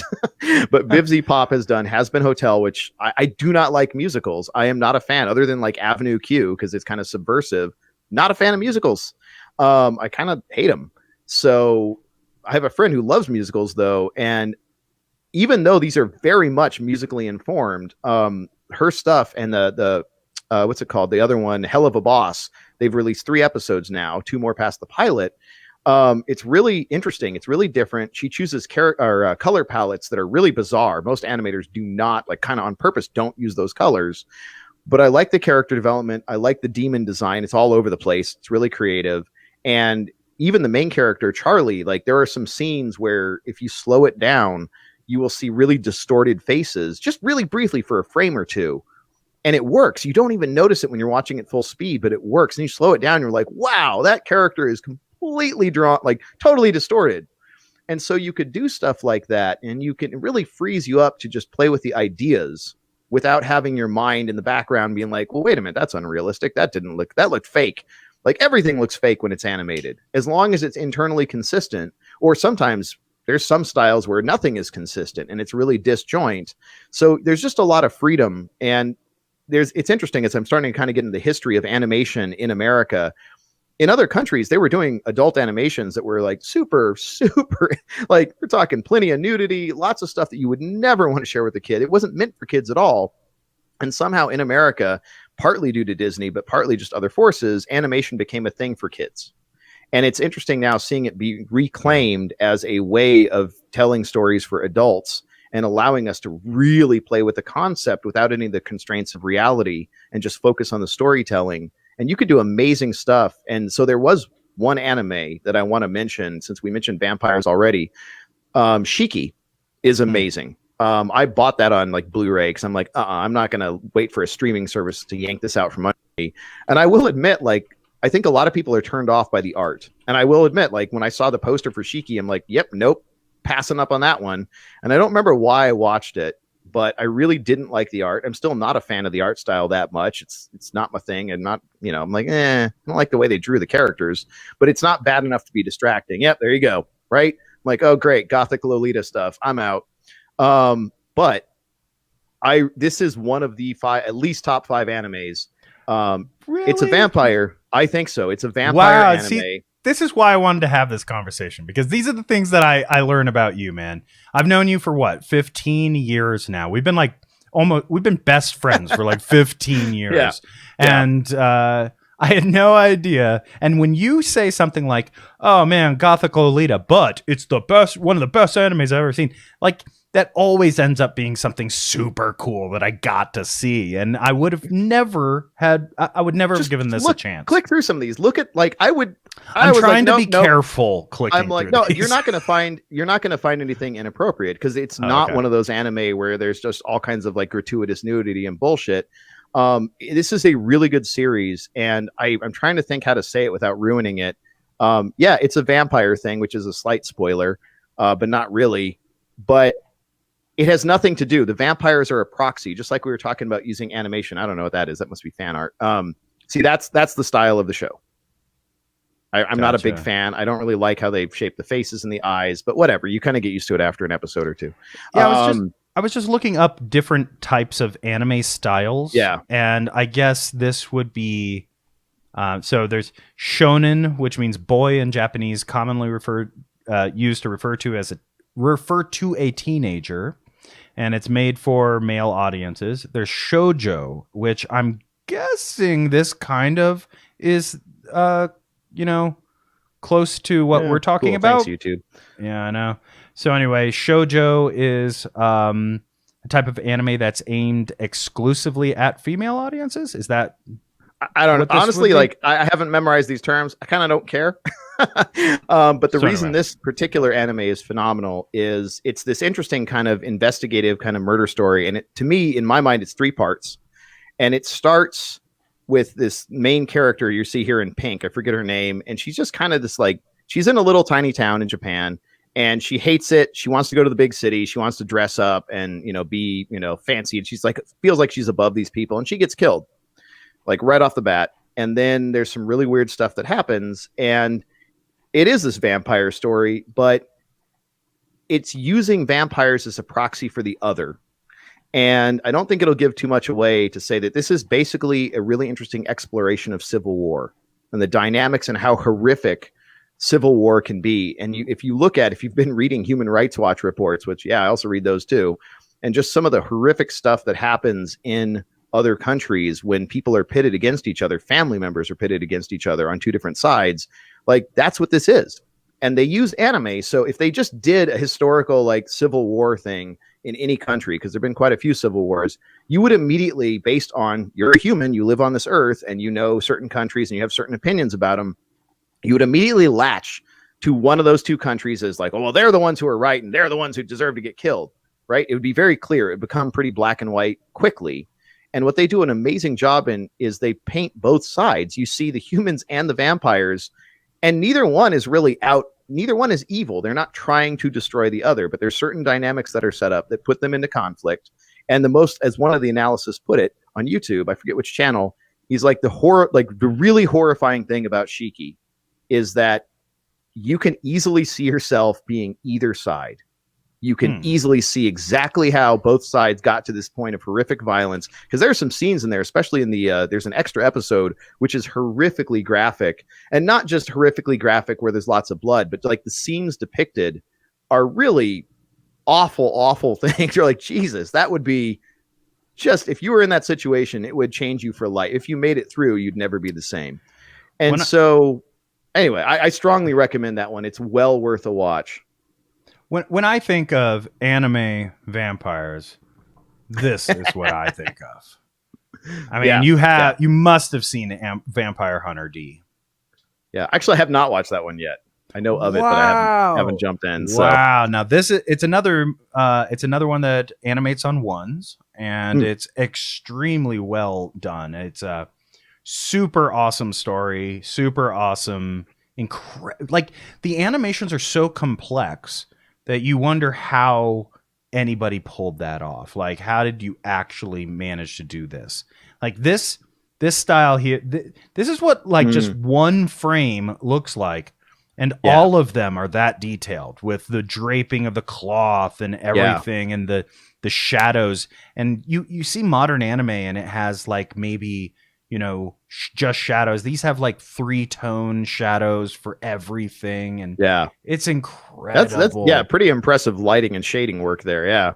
It also has some very awesome, like character designs that you would never expect, some real creepy stuff. So you've got to see it. It's super not for kids. It's very, very violent, but the other one to look up, it's awesome. Have you watched anything from Satoshi Kon? No. What is this? The stuff that made it over here was like Paprika, and which actually I own but still haven't watched. But he does masterful psychological stuff. And one of the best anime from Satoshi Kon, Paranoia Agent's pretty good. It's an anthology. So he literally had a whole bunch of ideas that couldn't make it into a full show, and he just like shoved them together in Paranoia Agent. That one's really good. But Perfect Blue is one hell of an anime. I have seen Paprika. I just that is really awesome. It was so weird. I had no idea what I was getting into. That is a great anime. Nice. Yeah, Perfect Blue. All of his stuff is good, but Perfect Blue it's an older anime. It came out a long time ago. Perfect Blue is like truly disturbing. It is it's a masterwork. Like everything about Perfect Blue, which again, here's Paprika, not Perfect Blue. So Perfect Blue is this story of this girl who's a pop idol and she wants to transition to TV. And it starts out the first 15 minutes, it's just really trivial and just kind of it's really slow. There's nothing interesting going on, which is actually critically important because it sets the pace. And then as she starts transitioning to becoming, an actress on this TV show, like it's so well done. You start losing track of, are you in the real world? Are you in a hallucination as she's having this mental breakdown? Are you on the TV show? And you as the viewer start losing track of what's reality and what's going on right with the character. But they don't leave it hanging. They actually do tie everything up in the end. They actually do like explain everything that happens. And it has a very, a nice satisfying ending without ruining anything. But just a masterwork of just pacing and everything about it is like, I love psychological thrillers. Like I said, I like exploring like what if and more nuanced things. So Perfect Blue is a phenomenal anime classic, not to be watched with kids. There is definitely, what's it called? Trigger warning, I guess. There's a rape scene in there that even though in the anime, it's a fictionalized scene, still like actually really hard to watch, even though it's animated and it's not even a real rape in the anime. So, well, on that note, I guess let's end this segment with what are your top 3 animes? So definitely Shiki. Wow. Well, actually, surprisingly, one of the ones that if I only get 3, I gotta say Made in Abyss. I don't know. I like really good world building, really good monster design, dark as hell. Like that is it's such. Again, some people are turned off by different art styles. Like Made in Abyss is almost like a chibi. That is one of the terms I know. It's like little kids. Like it's drawn to look younger than the characters actually are. So the main character thinks 12 in there, and it is just it's so dark. It's how it's going to end. The whole thing is there's this like impossibly deep cave on this island in the middle of the ocean. And you go down and, a lot of the people there make their living going down, searching for artifacts, bringing them back up and selling them. And it's just this horrifically brutal place with these really crazy monsters. And then kind of like the bins, but more mystical. Like when you come back up, there's a penalty. And if you're in the first layer, you just kind of get kind of nauseous. And you go down lower and you get like really truly sick. And you go down to the third layer and now you're like starting to actually hallucinate. And then as you go down deeper, you're starting like there's one where you start just bleeding, just massive loss of blood. And then you go down below that and it becomes basically once you pass down below a certain point, there is no return. You cannot return as a human or alive. And so there's this penalty and it's just about people that go down anyway. And still just this drive to see what's at the bottom, this like insatiable curiosity that no matter what the cost, they're going to figure that out. And there's some really interesting stuff about sacrifice and how far are you willing to go? There's a villain and just really horrific stuff and human experimentation type stuff where he just, whatever the cost, they're going to find out what's at the bottom of this thing, no matter how many people have to be sacrificed, no matter how horrific. It's dark. It's really well done though. I would put that somewhere in my top 3. Like I said, I'd put Shiki up there. And I don't know, one of the classics that I watched earlier on that I think is still, I got to say, Full Metal Alchemist, as silly as it is in some ways, it's an interesting balance between, and I know probably heresy, I like the original one. They did the remake Brotherhood that's more true to the original. I like the original one better. So yeah, a lot of people do. Okay. All right. I'm going to start at number 3 then. Okay. And I'm going to say my number 3 favorite anime. Wow, I have to cut out a lot of them. 3 is hard. Yeah, I know. 3 is pretty hard, but let me think for just a sec. All right, so gosh, because there's these new ones that I've been watching. So I'm gonna give some runners up real quick because I haven't named any. So Food Wars is fantastic. Food Wars is a whole thing about it's this over the top cooking battle show. Very fun, very fun. I became super obsessed with My Hero Academia, so I'm going to give that also a mention, just because I'm a superhero fan. I love that stuff. I'm going to give. Ooh, with So these are still runners up. Those are all runners up. I'm just gonna leave that alone. Of course, you have things in there like Dragon Ball and stuff like that, but I'm going to give number 3 to Cowboy Bebop with a mention to Samurai Champloo, which is done by the same group. That's really fun, actually. Yeah, Samurai Champloo is good stuff. Yeah, Cowboy Bebop just has this amazing, rich, futuristic world, which I feel is plausible if given certain kinds of advancements. So I really love that. Number 2, I'm going to give this to One Punch Man.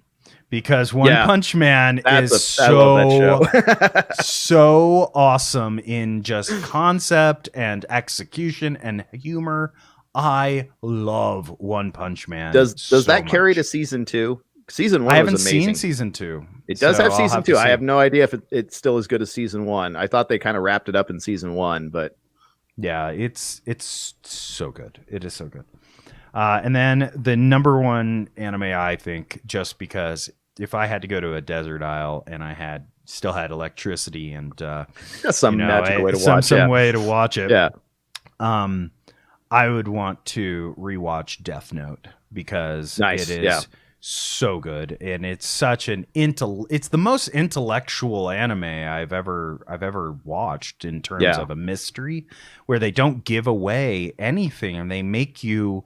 I could not predict what was going to happen throughout the whole entire thing up to the end. The live action, we're going to leave that out of this conversation. That never happened. Okay? That just didn't happen. I love the effects they did on what's his name? Ryuk. Ryuk. Yeah, I love how they did Ryuk and his graphics. I love that. He was voiced by Willem Dafoe? Oh, I don't remember. I know the live action. The problem with the live action, why it was so bad, is remember going back to what is good character development. Like if you were to describe the main character, what's his name? L? There's light in L. I'm trying to remember the main character. Anyway, so totally different description. If you were to describe him from the anime, where he's smart, he's athletic, he's smart, like everything about him, super awesome character. And then there's that scene, like I saw a few scenes from mostly people just ragging on the live action one that Netflix did.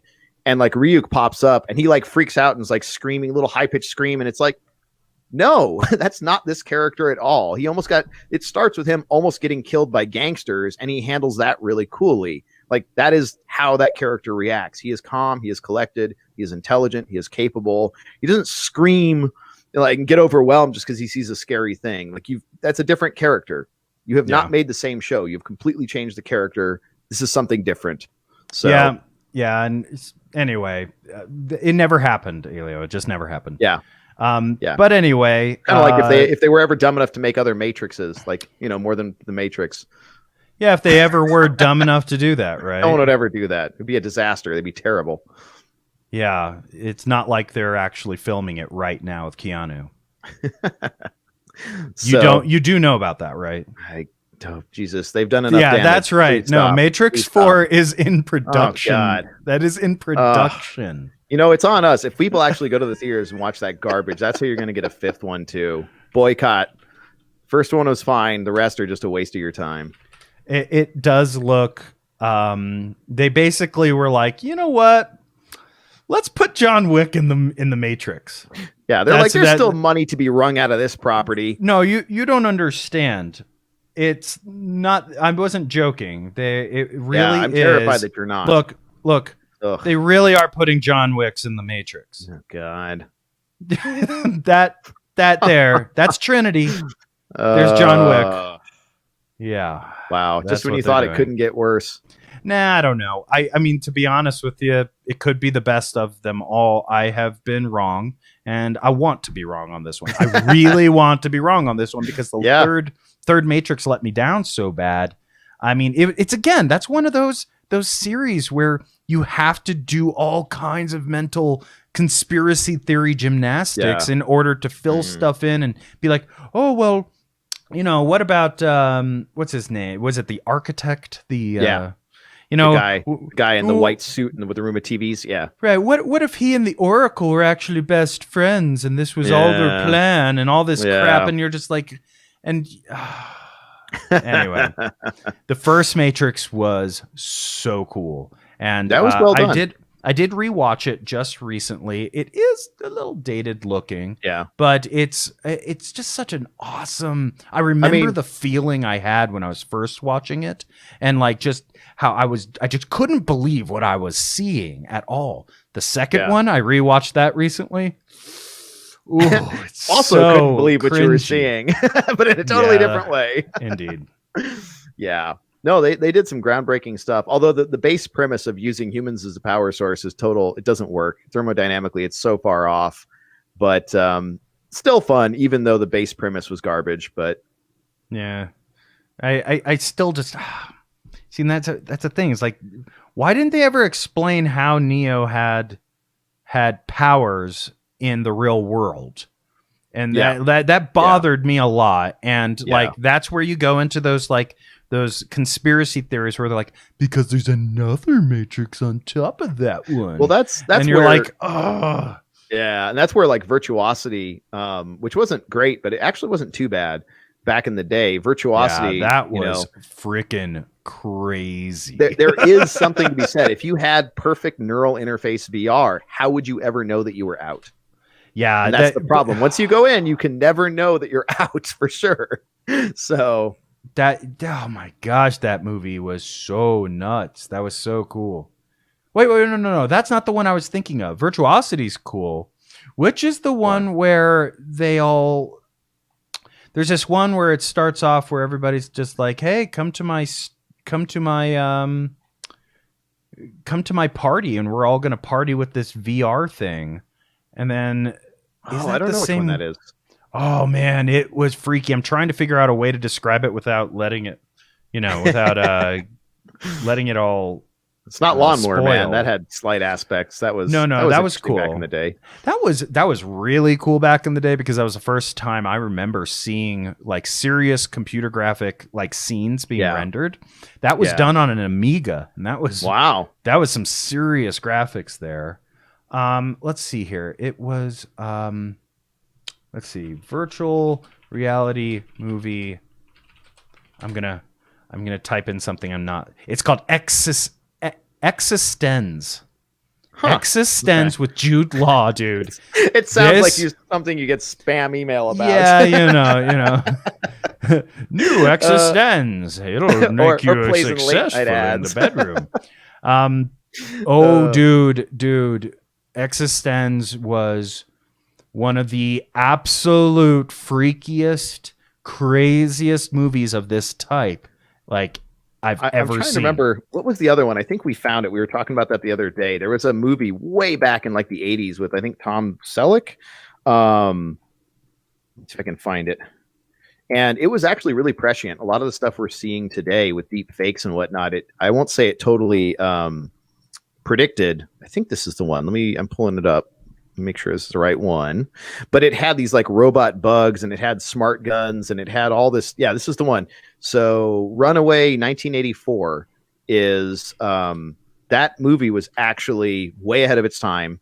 I think, if I remember, I think that was the movie. I think it was the right one. There was one movie where they had an actress slip into like a skin tight suit and they scanned her body and they're basically just buying her likeness. And then they would animate that for commercials, which is like a thing that basically we're almost there now, where you can rig up a 3D version of a character. But they had they had these smart projectiles where you shoot them and they would like seek out the heat signature, which is, again, the military has steerable 50 cal rounds now. So there was a lot of interesting stuff in there that, as bad as it was in some ways, like kind of prescient in others. And honestly, a movie where the protagonist is Tom Selleck and the antagonist is Gene Simmons and Kirstie Alley. What? 1984. That was back when Kirstie Alley was awesome. She was in. I couldn't believe when I watched. I think it was Search for Spock, or was it Wrath of Khan? One of the Star Trek movies, I didn't realize that Kirstie Alley was actually in that. She was a Vulcan. Oh wow! And I was just like, I was looking, I was like, no, that can't be. I was like, that's the Cheers girl, like. Anyway, yeah, So while we're still talking show or movies and stuff, I was gonna say showbiz, but no one uses that term anymore. There's some great small films and some great little animated things and satirical things.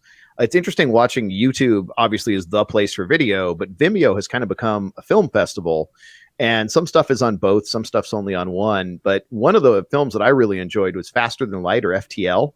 I forget the studio that put that out. Just really well done. That's on Dust, but that's the network or the distribution platform. The Dust channel is a great place to find good sci-fi in YouTube. They do a pretty good job curating interesting sci-fi. But The Adept and FTL from the same studio there, I would love to see both of those. Like, so much to work with there, and turn those into a full series. And then FTL was a little bit. I guess it's rushed. It was pretty cool. It was, I don't know. I thought it was that neat. last little scene. That last little scene, though, to me, these are just set up for like an actual series, right? Okay, sure, I'll give you that. And so, what, like, I guess we don't want to ruin anything for anybody. I know. I'm stopping just short of saying that last little scene. There's one little little I know what you're talking about. I know what you're talking about. And you're like, oh, so is it? Oh, I don't know. Like, let's see where that goes. What problems will that cause down the line, right? So I would love to see it continue. It left me wanting a lot more. So, and then the other one that I would love to see turn into a movie besides those, have you seen Skywatch? Let me see. Skywatch is, again, talk about prescient. Skywatch is phenomenal. It's these kids messing with delivery drones, and they uncover something a little bit more sinister. And again, it ends. You're like, oh man, it's just starting. Like, I want to see where that story goes. Like, please turn this into a series. Ideally, not a movie. I'd like to see a series because you need the time to really explore these issues. But Skywatch is phenomenal. Really, really good. Really well done. Yeah, I want to. I need to catch up on that one. Product Wars is pretty good too. Totally different feel, but Product Wars is a fun kind of satirical look at consumerization and biotech. So I'm actually going to take all these. I have a whole bunch of these organized, and I have a Keybase channel called Film Festival that we've been sharing this kind of stuff internally. But I'm going to try to throw a website up at some point, hopefully in the next month or two, that actually has a lot of this stuff that's curated, like really interesting sci-fi and satirical stuff and all that, and put it up. But yeah, we'll see when that gets done. It's going to be a little bit. Well, that's the most we've ever talked about media on any of our shows, I think. That's pretty cool. Darn, I guess that sort of exhausts it for now. I mean, we can always talk more about it in the future. Anything tech related? We got like 15 minutes. Anything tech related that has been on your mind lately?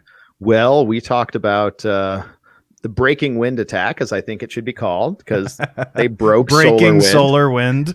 Yeah. So I've been trying to popularize that. No one's picked it up yet, but in the security community, I'm like, guys, really, it's the breaking wind attack. So anyway, so that we talked about earlier. We'll talk about that some more. That's going to be ongoing for months at least. So we'll be coming back to that. We talked about Facebook earlier in the previous show. We'll get next time. I think we'll talk about psychographics and some of the messaging to individuals, targeted messaging and advertising versus more general stuff. As far as just stuff in tech, I'm trying to think. Are you looking for good or bad stuff? Because I hate to say, but right now I think the bad stuff's winning. But there are still some good things happening. Let's end it on some good stuff. So what's cool in tech that's going on right now for you? Well, there's cool and there's good. Both. So right now, cool, which is not good, is blockchain. And at some point, I want to do a video about that. And I don't know if we'll release it on here or we'll do it as an EGX branded thing.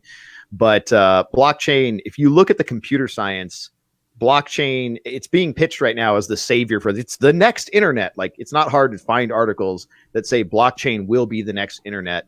I call BS. The internet, people were immediately sending emails and sharing cat pictures as soon as they got to play with it. It did not take us a decade. It took us a decade or two to like get everyone access and make it fast and allow video and all that stuff. But it didn't take us a decade to figure out that networking all the computers was going to be amazing and really helpful in a lot of ways. That we figured that out almost immediately. So blockchain, it's been over a decade that like, blockchain and Bitcoin specifically have been out there. And all the promises that have been made, none of them have really come to fruition. There's still a lot of potential, but it's a decade in and there's still just potential. And yeah, Bitcoin is over $20,000, like 22,000 or whatever right now. Honestly, don't know because I didn't look right now and it fluctuates so much that who the heck knows? And it's had boom and bust cycles before and it will in the future.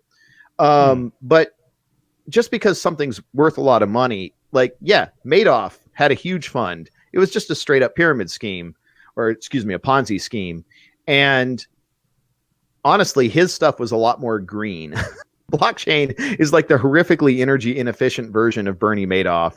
And so we'll delve into some of the deficiencies and some of the problems with the actual construct. The computer science behind it is not, it's not good. It's really inefficient. It's really just, it doesn't do a lot of what they say it will do. And this idea that somehow we'll figure this stuff out. I've literally had people, I was at a conference for blockchain. I got invited. So I'm like, all right, whatever. I'll show up and see if there's anyone interesting here. Because there are some blockchain conferences that actually have smart people. Like the Stanford Blockchain Conference. I think it's Byron is the organizer there. That is a phenomenal conference. They do not put up with BS. They have really, really sharp people presenting on the computer science. That one is amazing. I've gone twice. I wish I had gone to all of them. I wish I hadn't skipped a year. Phenomenal conference. But a lot of them, they have like rented Lamborghinis and stuff out front. And, you know, oh yeah, there's rich people in here. No, they're not. They're not falling for your BS. So they do a lot of underhanded things. There's a lot of marketing around blockchain. But when you look at what they've actually tried to do and what's succeeded, the numbers are, a lot of it's still like, well, someday we think. And then you look at stuff like the Lightning Network where you can't scale a blockchain. It doesn't work. On a good day, Bitcoin is lucky to hit 5 transactions per second, whereas just the Visa network, you're looking at 50,000 transactions per second just for Visa. And so there's other payment networks. So if you're going to handle global payments, you're going to need to handle probably into the millions of transactions per second. And if you want to replace cash, probably well into the billions. So right now they're struggling to hit 5, and they've basically had this thing called the Lightning Network, which is a totally separate technology. And so they basically, to me, the Lightning Network is Lightning Network is the white flag saying we cannot scale blockchain, so we're going to do this other construct, and then we're going to try to like salvage blockchain and like checkpoint the other construct. And it's just like it's not going to work. And even with the Lightning Network, if you try to go global, I don't think you're going to hit the scalability you need anyway. So anyway, like I'll save that, but that's hyped up. That's really cool. It's kind of like machine learning, which everyone's calling AI. But except there is some cool stuff. If you are careful with machine learning, it does some really cool things. And there's some really neat, I actually just met on LinkedIn. I was talking with a woman, really phenomenal background. She's got a PhD and she's talking about GPT-3. And for people who haven't seen that, I forget, can you look up the acronym? Because it's generative and something. I can't remember it yet. But GPT-3 is the 3rd version of this language model for natural language processing. And it's for analysis and generation. And it's this massive, I forget if it's billions of parameters, I think. And they've just shoveled insane amounts, libraries worth of text into this thing. And it's really interesting because you can prompt it with a word and it will produce coherent looking text. And it doesn't fully understand what it's saying, but there was one guy that did an article with this interactive promptable thing where he interviewed GPT-3 about how does a computer work. It wasn't far off. It was pretty close to accurate. And I'm like, that's fascinating and slightly terrifying. So, and she was talking about it, using it. I didn't realize you could do interactive analysis with GPT-3. But they're using it to try to detect like inappropriate behavior and cyberbullying and stuff. So very, very cool. I mean, there's definitely groundbreaking research in ML. There was a thing I just saw about auto matting. If you want to take a picture, we talked about green screening and the whole Star Wars thing, Mandalorian. You can just pull a person. Like I honestly think in less than 10 years, maybe less than 5, you'll be able to just pull objects out of video perfectly, even video, and just be like, I just want to see that person. Give me just that person, knock out the background. And I think that'll be flawless in 10 years because we're already seeing some pretty decent stuff now And so there won't be any green screening. You'll just be like, yeah, pull this person out. And you could decide if you want the headphones on or not. And then one of the other ones that's fascinating is they're doing stuff where you don't need full imagery. You're making assumptions. So I'm looking at the camera, but we could actually, if we wanted to make it look like I was looking over here at the light, or if we were recording like this for some reason and we wanted to make it look like I was looking straight at the camera. So if the camera is a little off center, but we want to make it look like I'm talking straight into it, there's a new thing I was just watching that can automatically adjust your face up to like 15 degrees from an off-axis angle. It will make your face look like you're looking straight into it using machine learning. Yeah. So there is some really fascinating stuff happening in machine learning. It's gotten to the point where there's so much research happening in so many different areas that it's hard to even summarize. Like right now, I would say the best place to start if you're new to that field, there's a really cool YouTube channel called 2-Minute Papers, and they cover lots of different stuff, but that's a really nice digestible way to kind of get some search terms. And then from there, you can go looking for other machine learning. I'm trying to think what would be a good survey of current machine learning stuff. I don't have anything off the top of my head that just tells you, here's the difference between a GAN and an LSTM and a deep neural, convolutional neural net, et cetera. Because right now there's dozens, if not hundreds of separate algorithms. And this is the key, is people that call it AI are lumping it all together, and none of it's intelligent. All of it's just finding patterns in huge amounts of data. But if you keep the problem constrained, it works really, really, really well.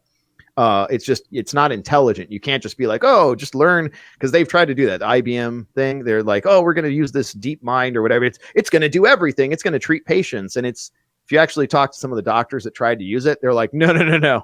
They're like, we stopped using that. If we listened to it, we'd be killing people left and right. Its suggestions are horrible. They're like, it would kill people. It'd tell us to put them on the wrong medication. They'd die that evening.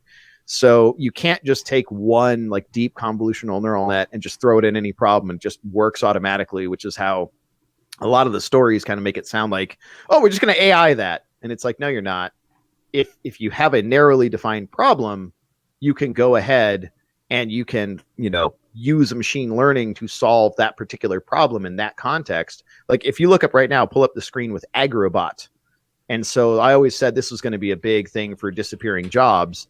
Like once we can automate farm labor, that's actually super hard to automate. Knowledge sector works relatively easy. GPT-3 can crank out text all day. But agrobot is a strawberry picking robot. And that is super hard to pick strawberries. They're organic. They have different lengths of how far they're hanging down from the plant. This thing has to function outside potentially. There might be lower visibility, daytime, nighttime. There's so many variables here, and you need multiple machine learning models to handle all this.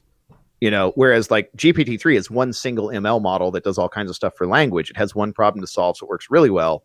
So this works reasonably well, and it needs multiple models to do it. So there's actually I can't remember the name right now. There's a law in robotics and machine learning that stuff that's like trivial, stuff that's considered really hard to automate, really intellectual, like playing chess, is trivial to automate.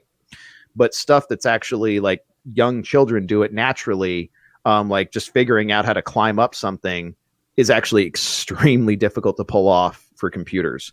So there's this inverse relationship to how intellectual we think something is in a lot of cases versus how easy it is to automate.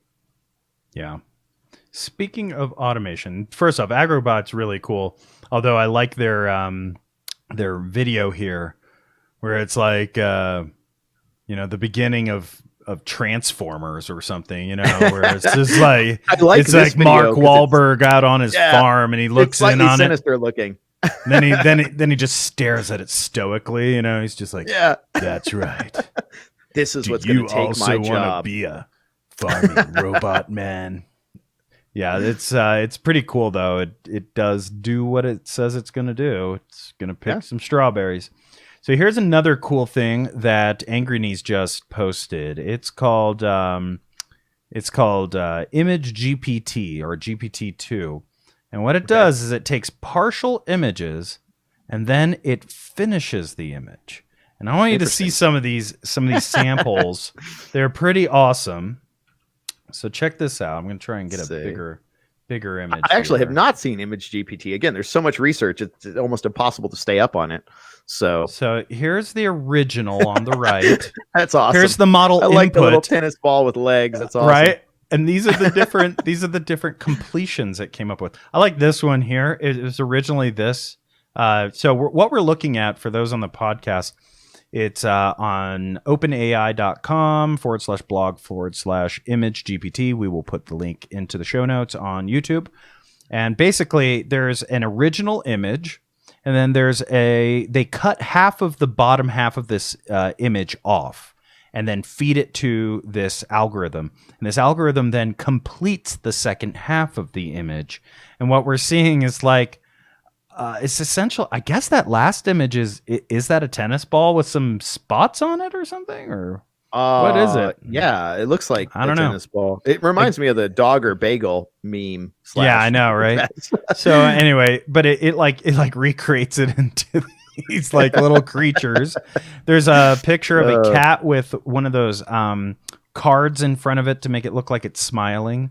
You know, somebody's holding up a little smile to its face, and then it like recreates the image, and you can see a cat that's like reading something, a cat that's that's blowing its nose. I like the cat with the fancy coat. He's just missing a pipe. Right. So clearly it's not perfected yet. So yeah, this is pretty awesome because it actually does complete the image. Oh yeah, the birds one fairly is contextually, you know. The elephant one is showing its weakness, but the birds one is impressive. I don't know. The elephant one, the thing that's interesting about it is how it completed the elephant and the butterfly wings separately. So there's this picture of an elephant with butterfly wings for its ears, and they cut off the bottom half, and it recreated both the elephant and the butterfly separately with different like backgrounds. And yeah, the backgrounds aren't the greatest, but the fact that it contextually finished both the elephant and the butterfly separately is pretty impressive. Yeah, and there was a really popular website that came out a while ago called This Person Does Not Exist from NVIDIA Research. Yeah, and there's another one. But yeah, let's see if it's still up. There's one called thisxdoesnotexist.com, and it was a listing of all the other similar, because right after that, yeah, there we go. See if you can pull up This X Does Not Exist. And I should have just sent it to you in the chat. But there we go. So this is a catalog of all these other sites, and one of them was actually taken down. It doesn't go anymore. I forget which one. No. But these are GANs to generate. So generative adversarial network is what GAN stands for. And it's really, you take a CNN, a convolutional neural network, and you take two of them and you have them kind of fight each other, which is where the adversarial comes from. So one network tries to generate images and the other network tries to tell if those images are legit or not. And then you have a supervisory layer that lets these things fight it out. And over time, they stabilize, and the generator gets better and better, and the discriminator gets better and better at finding the fake images. And it starts to really generate some shockingly real images. So this is earlier research than was mentioned in the chat there. And usually the giveaway, though, on some of these, these images are the background. There are telltale kind of distortions in the background that, like, the faces in This Person Does Not Exist or This Cat Does Not Exist. The faces look pretty good, but the background will have certain types of blurring and things. We're like, oh, that was a fake one. That's a generated image. Sure, so, but like, most people wouldn't know to look for this. Yeah. And if somebody sent this as like, hey, look at a picture of my new cat. Yeah. I mean, these all look very, very convincing. Yeah. Well, the other problem is you could go ahead and you could, well, not that one. That one's kind of got a tumor there. He's not a tumor. But so you could actually mask these out, though. Even though the background sucks, you could mask out the image and put in a real background, and that would make it a lot harder to detect what was fake. Go back to the This X Does Not Exist site, because where this really gets scary is, like, look at This Rental Does Not Exist, or This Startup Does Not Exist. And when you start combining these with an image generator and then a thing that generates a fake website, that's when this gets, for scamming and stuff, for adversarial, when you can, because normally if you're going to scam someone, you got to go take up the trouble of making a whole fake website and backfilling content and all this. So they still do it. There are scammers that still do that, but it's a lot of work. And having the ability to just auto-generate an entire site with fake pictures and fake content. Go to the startup one. There's some hilarious URL taglines. Does not exist. Yeah, see, that one got taken down. Go to the startup. This startup does not exist. On the upper left. Oh. Yeah, no. Okay. So this one, let's see, where's the tagline? They just have some BS taglines that look just right out of Silicon Valley. I can't read those, but yeah, see, Neo is like Facebook, but for sports. It's more than just blockchain and just all this garbage from trendy stuff that they fed into the model that it just execunoodle. So like it just makes up names, it makes up taglines, and like this kind of stuff being able to just immediately generate bogus content is terrifying since we don't have strong digital identity. Like, there you go. Boner, create a marketplace. Boner is more than just market. Services, on-demand, and content are just a few characteristics of Boner, but we offer a lot more. Clients of Boner. Like Google, but for gaming. Boner is like Google, but for gaming. It's probably better than Stadia, so you know. Learn more about Boner now, or just say hello. Oh, wow. That's crazy. So, yeah, you could just click through, and it's just all these bogus websites that, like, this has some pretty terrifying implications. So, ML... Meet the team of Boner. It's a team sport. Get to know the heads of behind Boner. Or even better, become a Boner. Oh, wow. So what people on the podcast might not know what the hell we're talking about. But if you go to thisstartupdoesnotexist.com, it auto generates out a startup looking website, uses a fake name, and then I'm guessing procedurally generates this text. Yeah. And the one we just got is called Boner, and that was all text that's I like written the on previous this one that you didn't hang on. I liked Execunoodle. I thought that was Execunoodle. Survive using Yes, AI in fashion. Some of these look convincing. Yeah, Momba. Yeah, Calling right. So just, as a service. What is this? Calling already is a service. Circumosis. Interesting. So, they have some annoying stuff there. So anyway, like this whole site, the This X Does Not Exist website has a whole bunch of examples of these GAN-based generators. And again, it's cool that you can do some of this. And someday I think we'll combine that ability into, like I said, for creatives, it's going to be amazing. I'm sure someday that you could just describe to a computer, maybe just like literally just sit there. You could have a kid who wants to make a movie, and they could just literally talk to the computer for a few hours and direct the computer and end up with something that looks Hollywood quality. I'm sure that will be a thing in 20 years, maybe sooner. But in the meantime, because we don't have security in place, we don't have digital identity, so you actually know who you're talking to. This is super dangerous, because if you're going to go do your background research and be like, okay, is that link legit? Is this person, this profile on LinkedIn or Facebook or wherever, are they legit? Like, they can create a whole fake profile, a whole fake website, a whole bunch, like, it's terrifying how easy it is to make enough content instantaneously where you can pull the wool over someone's eyes and make it look totally legit. Because we're already seeing the scam where they send an invoice and they're like, hey, you forgot to pay us for, X number of dollars, usually well over a few $100,000.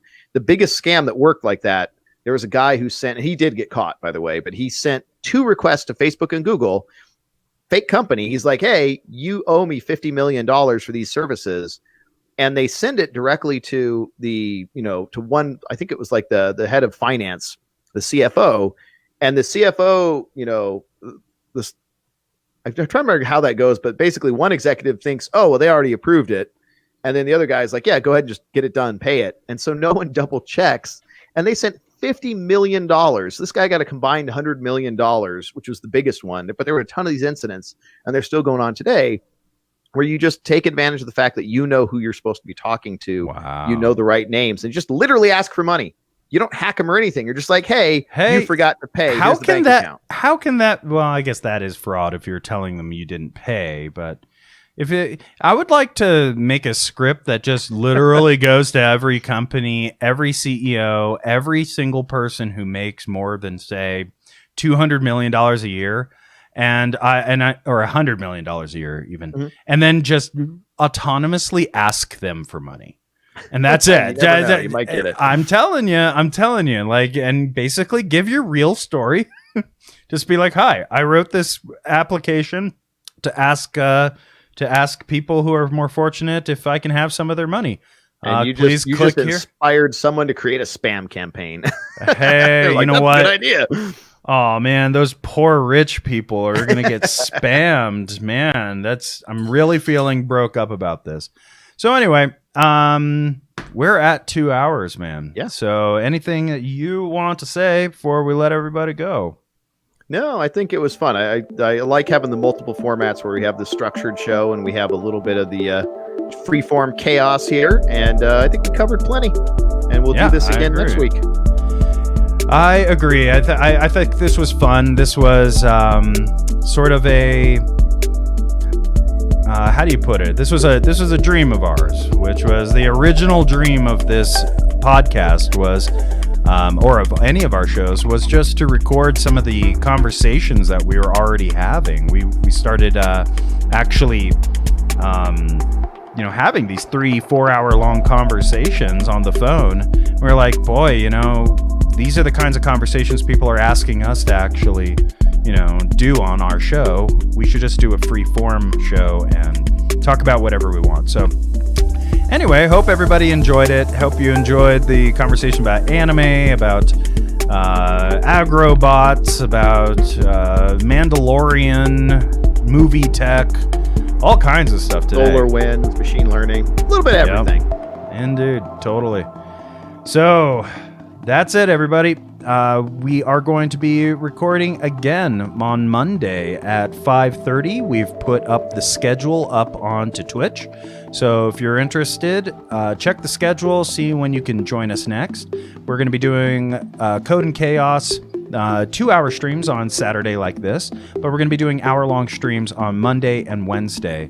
The show, the tech topic that was recorded earlier, will also be put out onto all the podcasts on Monday and Wednesday. So we'll have content that's going out every day, Monday, Tuesday, Wednesday, and Thursday for now.